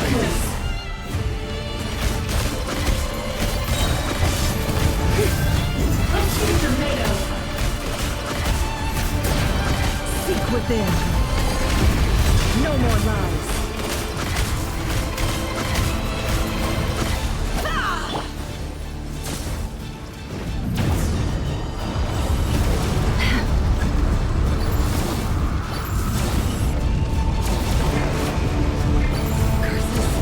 There's no other way.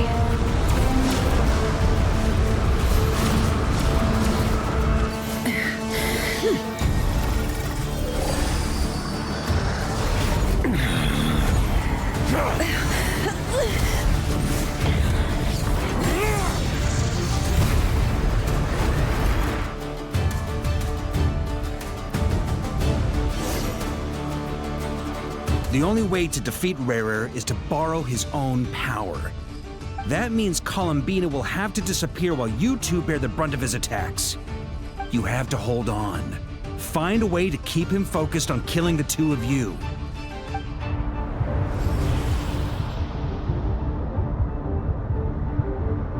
Nefer! Your eyes are bleeding. Soon you will be powerless to resist. And then, I will reduce you to dust. But that dust will plague your memories. Come on, keep holding on. Any other tricks up your sleeve? Let's see them. As entertaining as they are. You've backed yourself into a corner. You don't fool me. I see your fear clear as day. I have to stoke his rage. Make him unleash everything. You fear what you could never defeat. You fear the thought of never being able to save your beloved. You cannot win the fight against fate, Rerir. Is that what you think? Well, now it's your turn to feel afraid!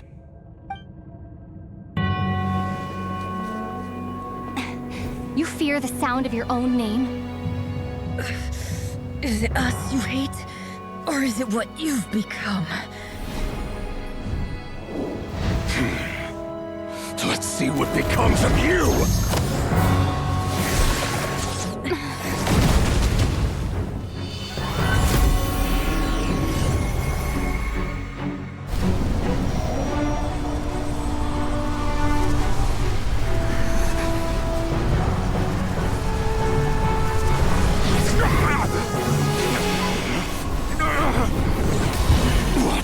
Happening?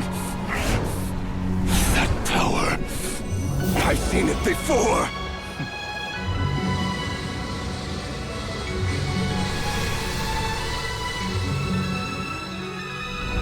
His power is on another level. We'll need to use an alchemical array to convert his power into a usable form. Then quickly channel it into Columbina, rendering her powerful enough to compete with him. I'll join you. I can help. If I release enough abyssal energy into a confined space, it'll create a potential difference, allowing us to extract a huge amount of elemental energy. Next, I'll synchronize with everyone's minds using pyro, then give you temporary access to their abilities and fields of view. But it won't last long. Can you see? Well enough. So, we have a student of Gold Rhine-Daughter in our midst. How about that?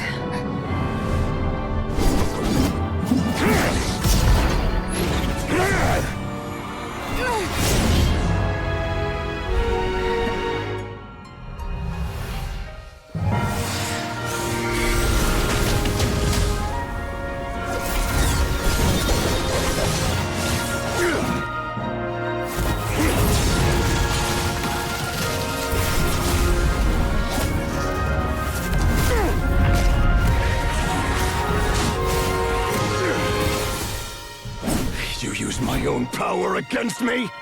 Just like how you stole Kuvaki. Look familiar?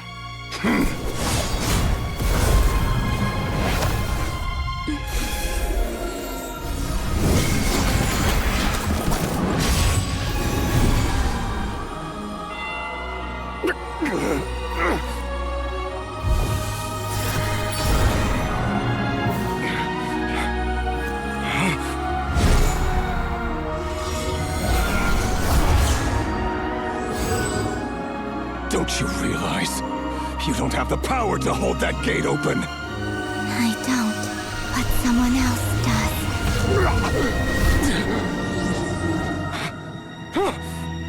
Goodbye, Rerir.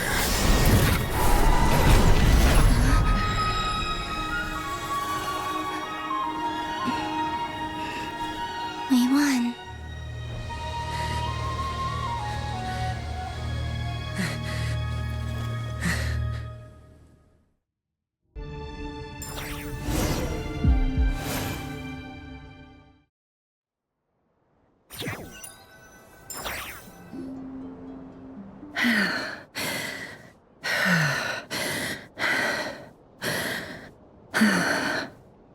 Nefer, how are your eyes? They're fine.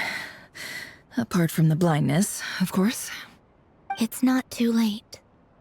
Let me handle it.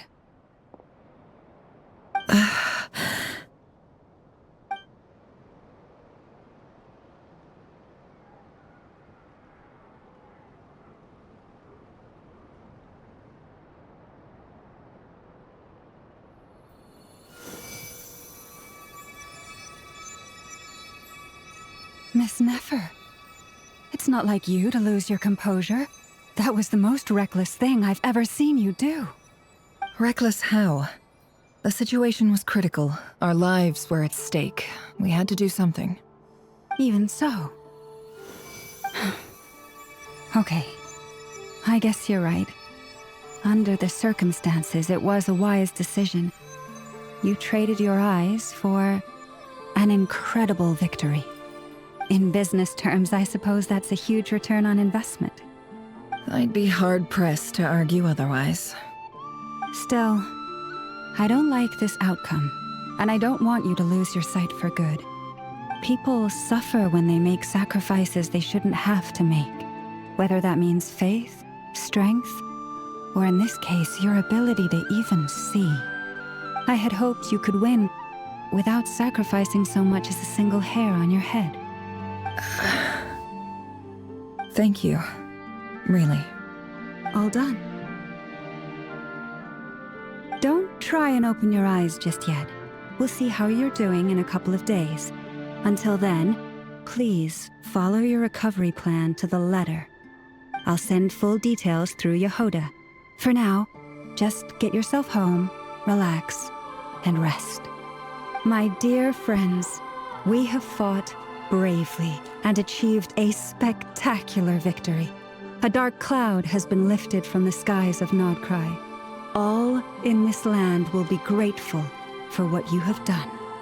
The moon will remember this day. Thank you both.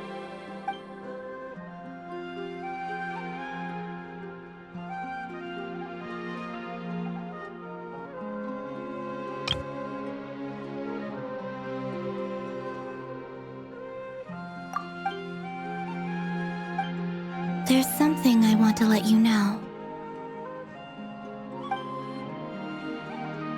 What is it? When Durin connected everyone's minds so I could access their powers, I also felt everything they felt. And since Nefer's eyes were injured, my eyes are hurting now too. Huh. Hold on. Let me try. I only feel the pain. There's no actual damage. I just thought I should tell you. You're right. There's no damage. That's a relief. But I must say, I'm surprised to hear the Kutar share something like this with me. In the past, you never used to open up about yourself. Things are a little different now from how they were. I'm learning to share how I truly feel with my friends. Friends. You have no idea how glad I am to hear that.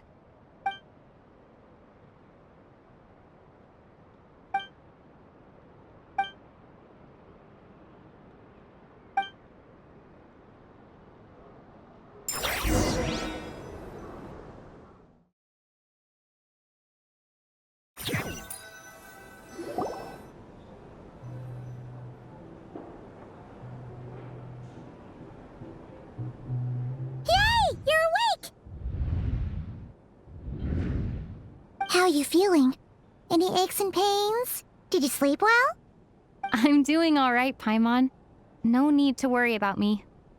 Phew! Well, that's good. Paimon's been sitting on the edge of the bed worrying about you for ages. You slept a whole day and night. Poor Paimon had to eat all by her lonesome. Glad to hear you didn't starve. How was the food? Well, it wasn't the same without you there to share it. Honestly, Paimon just can't relax when you're not your usual self. She couldn't enjoy the food and settle down to sleep. Well, I'm back to normal now. Oh yeah, and Albedo swung by earlier. He said to tell you to head to the tavern when you woke up. Varker and the others are organizing a victory feast and they want to celebrate with you. He also dropped off some medical supplies, but you seem fit as a fiddle, so guess you won't be needing those. If you're feeling up to it, let's head over now. Wouldn't want to keep them waiting.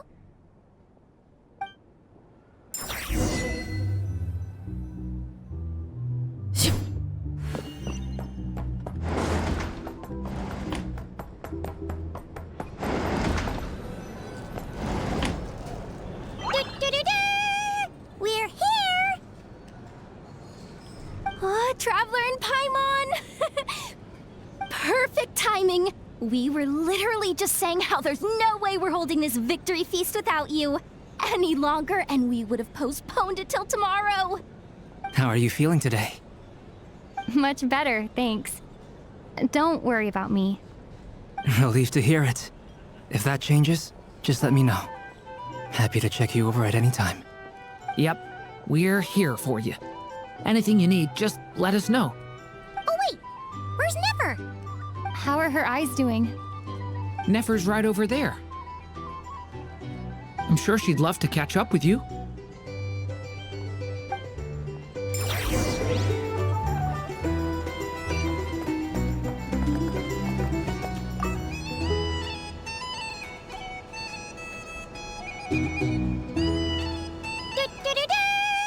We're here!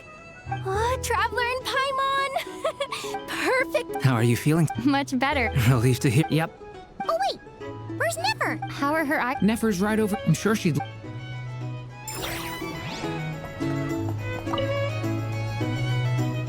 Hello, you. Recovered from the battle? Come on, what do you mean? Of course I'm gonna ask. I care about my friend's well-being. And we are friends, aren't we? Get yourself a drink. You've more than earned it. In fact, today, your drinks are on me. Lord Sangamabe's got you covered. Wow, really? What about Paimon? Has she earned it too? Has she? Please? Well, you haven't been through quite as much as the Traveler, but... what the heck, sure. Yay! Wow! Drinks on Dory! What a historic day. Hey, keep your voice down, or everyone else is gonna want in too. Have you heard anything I've been saying recently? Doing business in Nodcry has been an absolute nightmare. If I'm buying for everyone, I'll... Okay. Paimon will speak more quietly. Jeez. That's more like it. Don't you forget, Lord Sangamabe doesn't just go around buying drinks for anyone and everyone.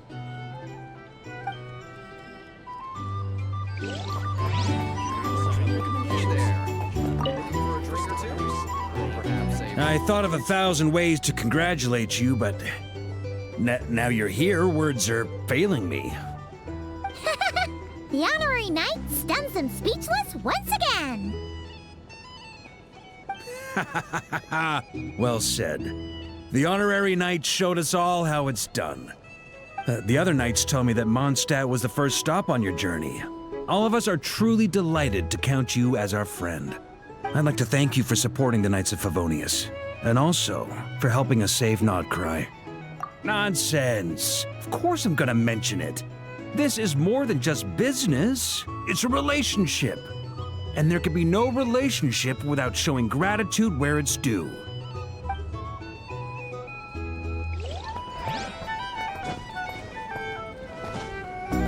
These are bounties. If you want to negotiate prices. I see you've recovered? You bet. Snoozed her way to a full recovery. Glad to hear it. A healthy body is paramount. Nothing else in life is possible without it. So take it slow. You can't afford an injury. Paimon too! You really saved the day when you swooped in to open that gateway. I came to accept that although Rerir was my friend in the past, here and now, he was an enemy that must be defeated. Though I will never fully understand what happened between us, I could not let this crisis deepen any further. We fought a very necessary battle, and you played your part admirably. Yeah! And if you ever need to talk, just remember, we're always here. I'll do that.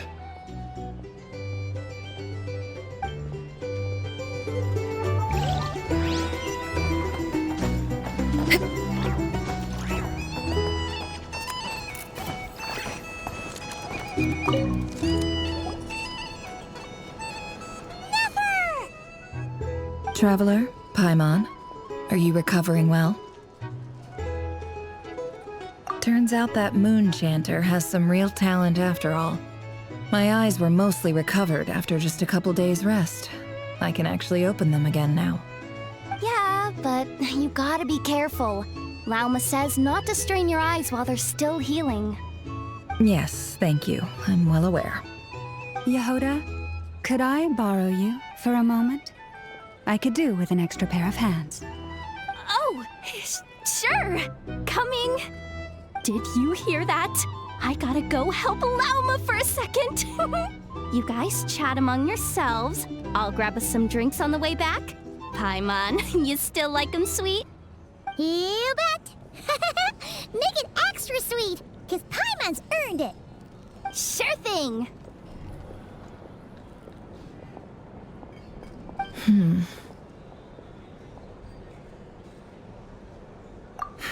The Rerir of Solnari. Kind of a snake, don't you think? No, definitely a snake. A poisonous one who spewed his venomous hatred everywhere. Anyone who seeks revenge out of hatred for other people has become a snake. That's something my dad used to say. Perhaps. I'm sure it sounds like a very wise and open-hearted perspective to your ears. But me? I think hatred is a perfectly justifiable emotion. What else is left when everything you depended on in life gets stripped away? Something's gotta fuel that drive to keep on living. If you're worried about me, you can nip that in the bud. I'm not someone who gets stuck in the past. It's just... I suddenly feel like I was wrong to call my father a liar. He was just a fool. That's why the Academia turned their back on him, and why the other tribes ganged up on him.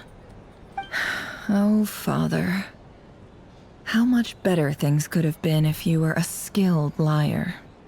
Look at the Ibis King. Thoth is a fiendishly cunning liar.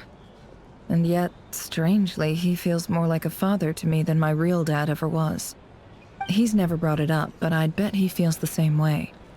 Why else would he give me the power to perceive the truth, while at the same time training me in the art of deception? Well, King Deshret banished him to Aru, which is essentially a prison, and posed 3 questions to him. He promised that he'd have his freedom if he could find the answers.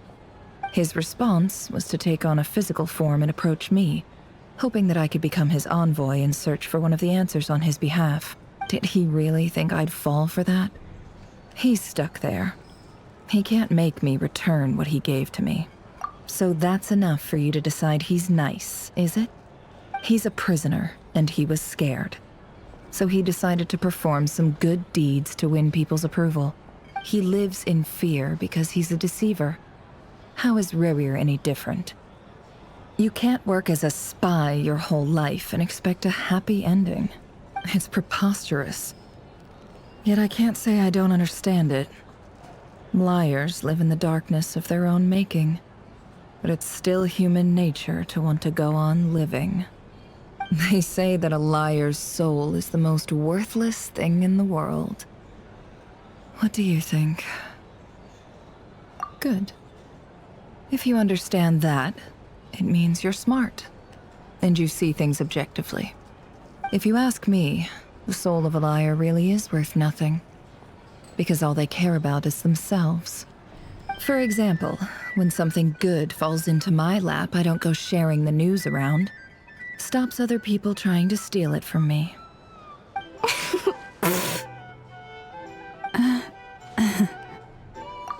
So be it. They have sharp ears. I can't keep anything from them. Oh, is that what it looks like? Well, you all know my past now. And I can't simply eliminate everyone who knows too much. So I guess I just have to put up with you. For the foreseeable future, at least. When you find yourself in a situation you can't control, the safest play is to keep calm and start monitoring everyone involved like a hawk. In the intelligence world, you need to have a sense of perspective and play your hand accordingly. If you understand what's at stake, please ensure my secret is safe with you. I trust you'll respect my wishes as a friend. But don't forget, I will also be watching you like a hawk. Very good. Oh wait! Now that the panic's over and we've all calmed down, Paimon suddenly remembered something. After all that build-up, our mystery ally never showed up even once!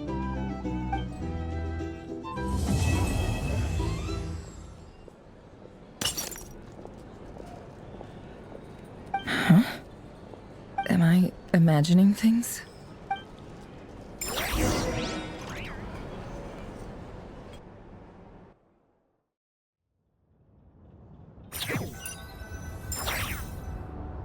So, that close colleague who stayed behind with you? What's he been up to recently? Don't know, don't care. I get more normal human interaction from hanging out with Bosco too than him. Although, now you mention it, he hasn't bothered me in a while. I wonder if... If he's disappeared without a trace, it's the biggest gift he ever gave to the world. But I somehow doubt that's what's going on. He won't lie low forever. So we'd better stay on guard.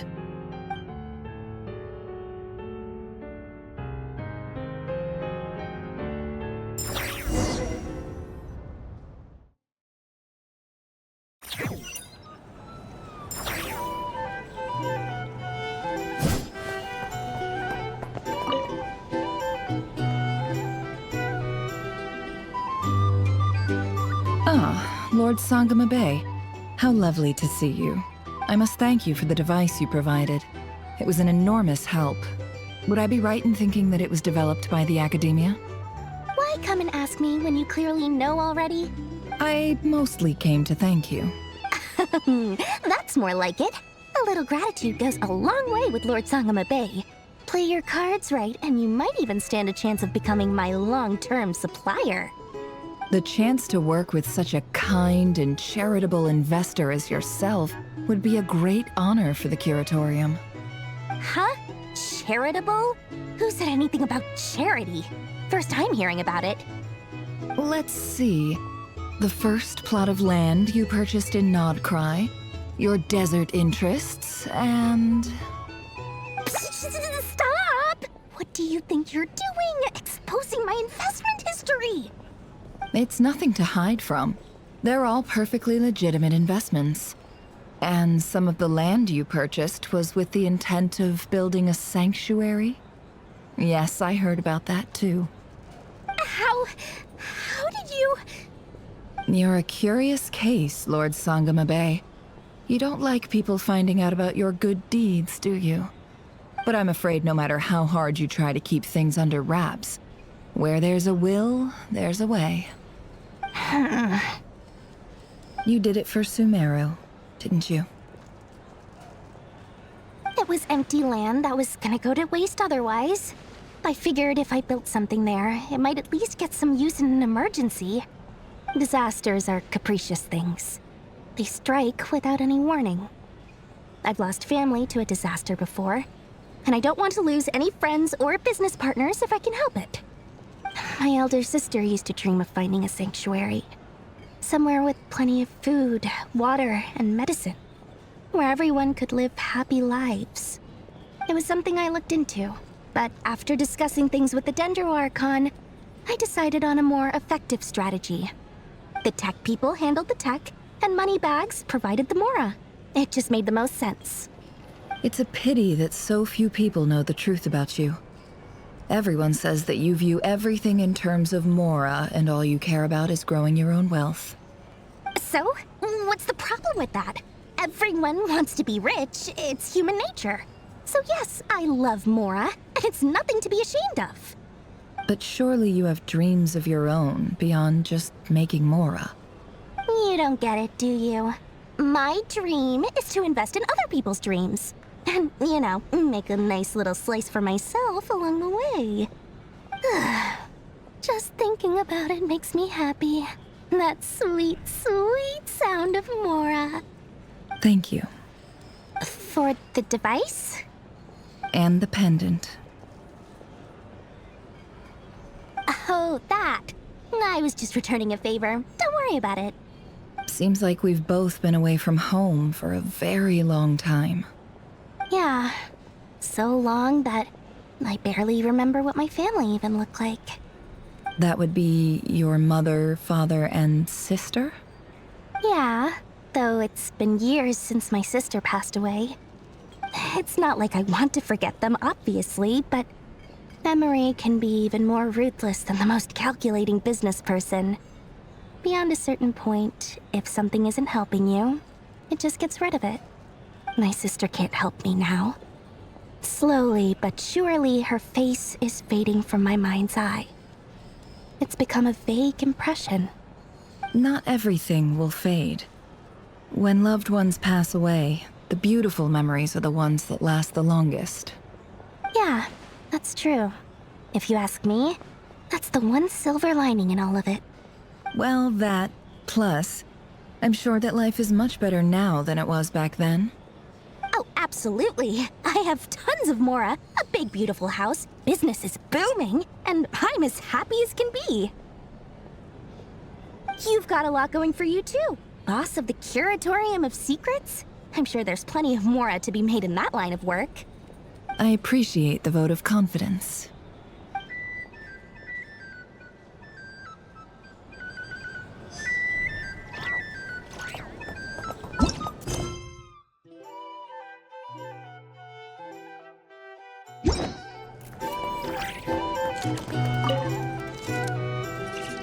How have you been holding up? Any adverse reactions?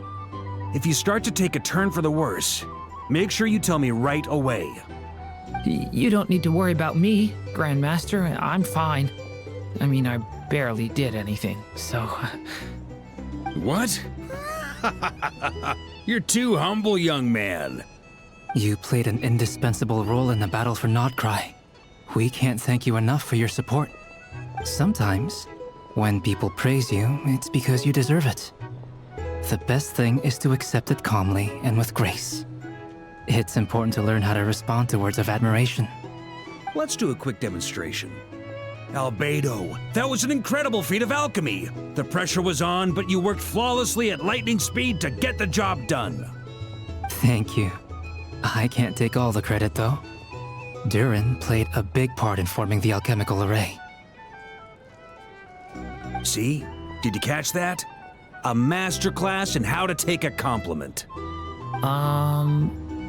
Okay, yeah, I did work pretty hard to help prepare for the battle. No point denying that. Hey, you guys! Hey, look who's bounced back. Looking good, traveler. Seems like you've recovered. You won't need to take any more medication. Can I get you a drink? Huh? You know how to order at a bar now? You've sure learned a lot recently. Handling a drinks order is ridiculously simple compared to alchemy. Don't worry, I'll blend into society yet. Paimon believes it. You're clearly a fast learner, just like your brother. To be totally honest, though, Paimon didn't quite follow all the details when you first explained the plan to us. Don't worry, that's completely understandable. Unless you're a student of alchemy, it's hard to grasp the principle and how the process works. To put it in the simplest terms, we saw how our enemy stole the power of Kuvaki. And that gave us the idea of stealing his power to turn it against him. When facing an enemy you have no hope of defeating, it's best not to engage them in battle. So, instead of looking for a way to overpower him, we decided to help Columbina get strong enough to at least stand up to him in a fight. For this to work, we had to analyze his modes of attack, confirm who his main target was, and make sure that he wouldn't go beyond the range of the alchemical array. For added security, we prepared a total of 4 arrays. But to mitigate the impact of the battle, we identified one location in particular as the ideal spot, which is where the confrontation took place. The alchemical array absorbed his abyssal power. Then Durin processed it to render it usable by Columbina. That power enabled her to do what would otherwise have been nigh on impossible. What surprised me was that Dainsleif actually agreed to join us. Given his history with Rerir, he had every right to sit this one out. But we're extremely grateful for the decision he made. It must have been a painful choice to make. But I'm sure that making a decision was far better for him than staying in limbo. Absolutely. He was torn between 2 paths, but in the end, he made his choice and stuck to it resolutely. He doesn't strike me as the sort of person who'd stay trapped in limbo for long. Anyway, however you cut it, everyone gave a stellar performance. And now, it's time to kick back and celebrate.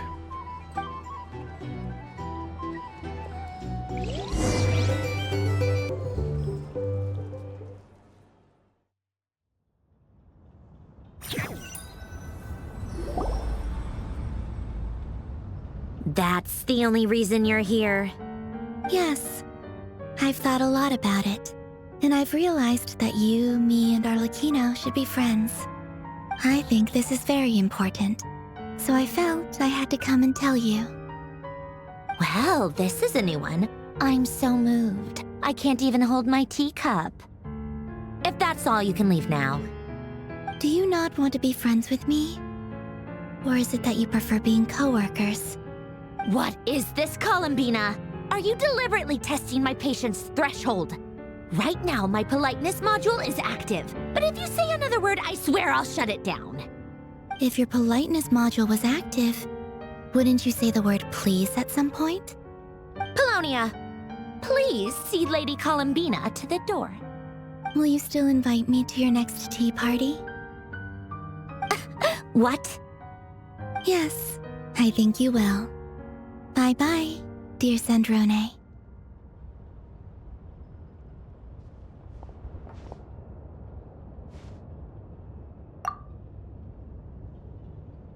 Last time, the Wild Hunt escorted you out.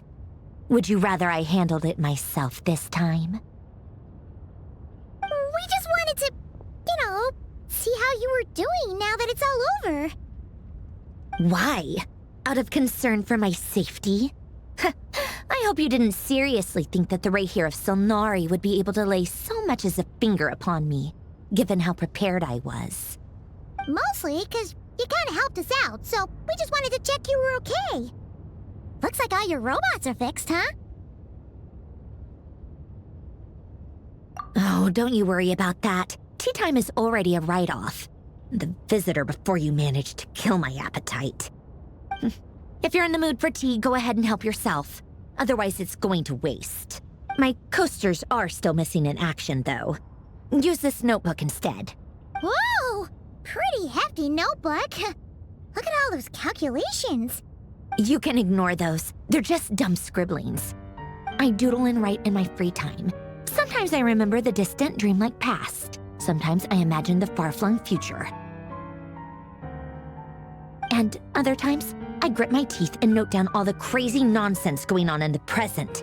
Some people do the crosswords in the newspaper. This is my equivalent of that. Trying to predict the future is like daydreaming, and writing about the present just makes me furious. The past is my favorite. If nothing else, it's already set in stone, so I don't have to rack my brains trying to figure it all out. Huh. Although, having said that, the only vaguely interesting memory in my past is probably that guy they call Lord Artificer. Who else? Pretty much all the mecha in Fontaine are his personal handiwork.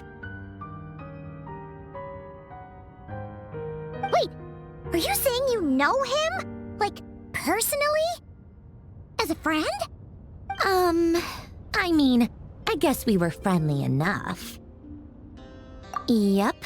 In fact, I'm probably the only normal person left who knew him at all. We used to chat occasionally back when he was still around. Before he passed away, he asked me to destroy all his manuscripts. I honored his request, but I did read through everything first before destroying them. I mean, I couldn't let the genius of Lord Artificer Alain Guillotin disappear like that. Would have been such a waste. So, that's where the formulas in your notebook are from? I just told you. Those are my equivalent of crossword puzzles. They're just dumb formulas that I solve for fun when I'm bored. Alain's work was like epic poetry. The formulas in my notebook are just silly little riddles in comparison. Not that there's anything bad about them. I mean, at least, solving those riddles isn't going to hurt anyone.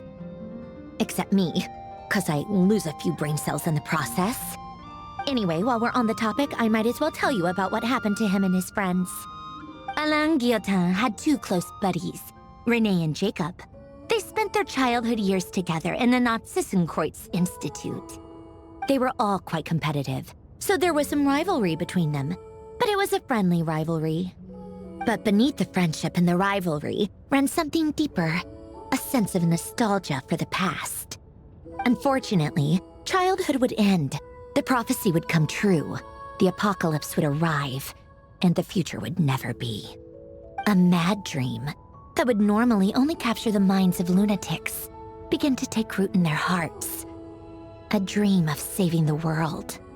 And if René and Alain had been people of lesser wits, that dream would probably have ended up as something for them to joke about in their older years. But alas, they were some of the sharpest minds around.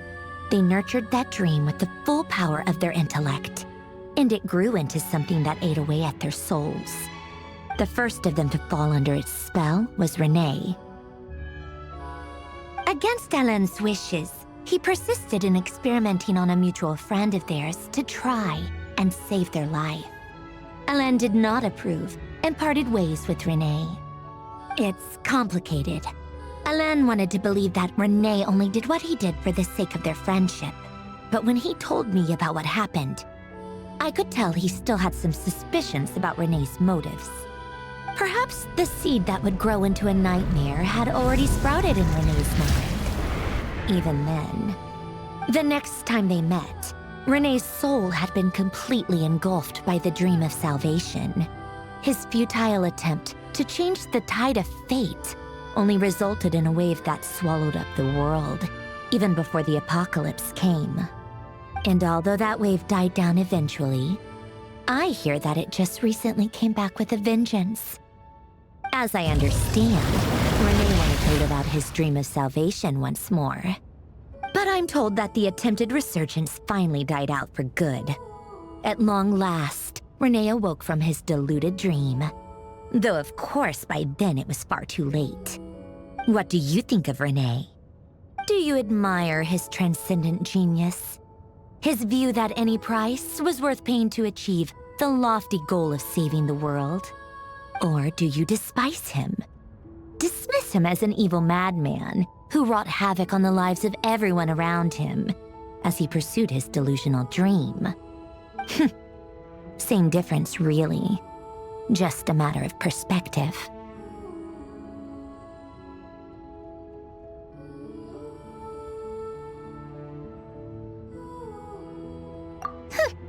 Doesn't surprise me.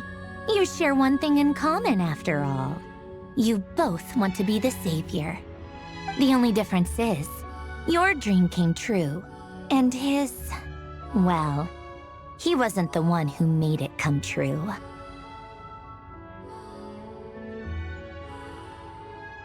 I don't like fanatics who give up their whole lives for their ideology. Nor do I like fools who let their delusions take control. Maybe I could understand if Renee had just been an ordinary person.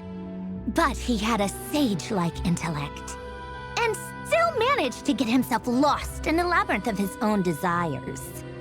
Anyway, that's enough about Renee. Now, moving on to Alain Guillotin, the Lord Artificer. He managed to put a stop to the first storm whipped up by Renee. But after that, Alain lost his friends and family. To his credit, I suppose, the loss of his family and friends was purely a tragic accident. It's not like Alain sacrificed them for his cause or anything. After that, the only thing supporting his work was the same dream that had dragged his closest friend down to the abyss. But although the desire to save Fontaine drove him to found the Fontaine Research Institute, Alain continued to reject any form of transcendental knowledge or power. He was suspicious and fearful of it, having seen the way it had affected his closest friend. I think that formulas and machines derived solely from human intellect were the only thing that gave him a sense of spiritual comfort. Yet Alain's intellect was simply too great. It barely left him space to breathe in his lifetime. Once he realized that the end of his life was approaching, he finally accepted the truth. The Nazissenkreuz Institute needed someone, and a human being, to see its story through to the end. He quit working on his formulas, trading them in for the fairy tales that had played such a formative role in his childhood, but which he barely touched in his adult life. He told me that the director of the Nazissenkreuz Institute used to read those fairy tales to the children as bedtime stories. Apparently, they worked wonders at sending kids off to sleep. I think that all he wanted at that time in his life was to be able to sleep deeply without being plagued by depression. By that point, nothing else really mattered. At the very end, he laid down to rest in the ruins of the former Nazissenkreuz Institute orphanage, while the Fontaine Research Institute he had founded continued tirelessly with its work. Many years after that, tensions over competing dreams would once again cause a rift, this time between members of the Fontaine Research Institute. But the actions of those fools had nothing at all to do with Alain. And that is the story of two people from the Nazissenkreuz Institute who both wanted to save the world. One went all in on his fantasy of salvation without ever looking back, and ended up calmly sinking to the bottom of the deepest sea. The other sought desperately to burn bright in his life, even though he wasn't sure where he was going. I do sometimes wonder, why is it that people like them have such grand hopes of saving the world? Even the grandest tree starts as a tiny seed.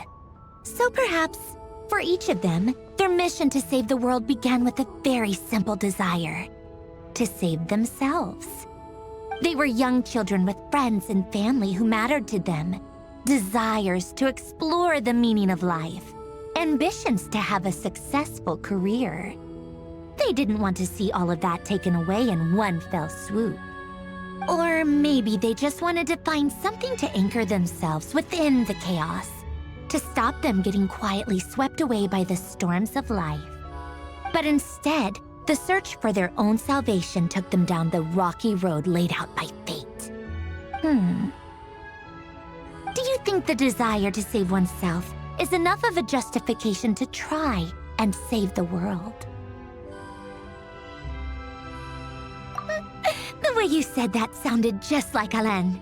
I asked him the same question back when he was in his prime, putting all of his energy into his work. He gave the exact same answer as you did. No elaboration, just a quick short answer before getting right back to his work. He was always that way. All right, tea time's over. I owe Arlecchino a favor for telling me these stories. I'll have to bring a whole sack of gifts the next time I visit the House of the Hearth. I'm gonna go tinker with Polonia now. You guys can do whatever you want, as long as it doesn't involve interrupting me.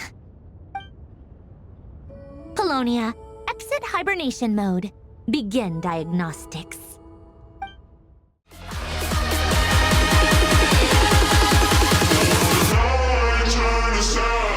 I just wanna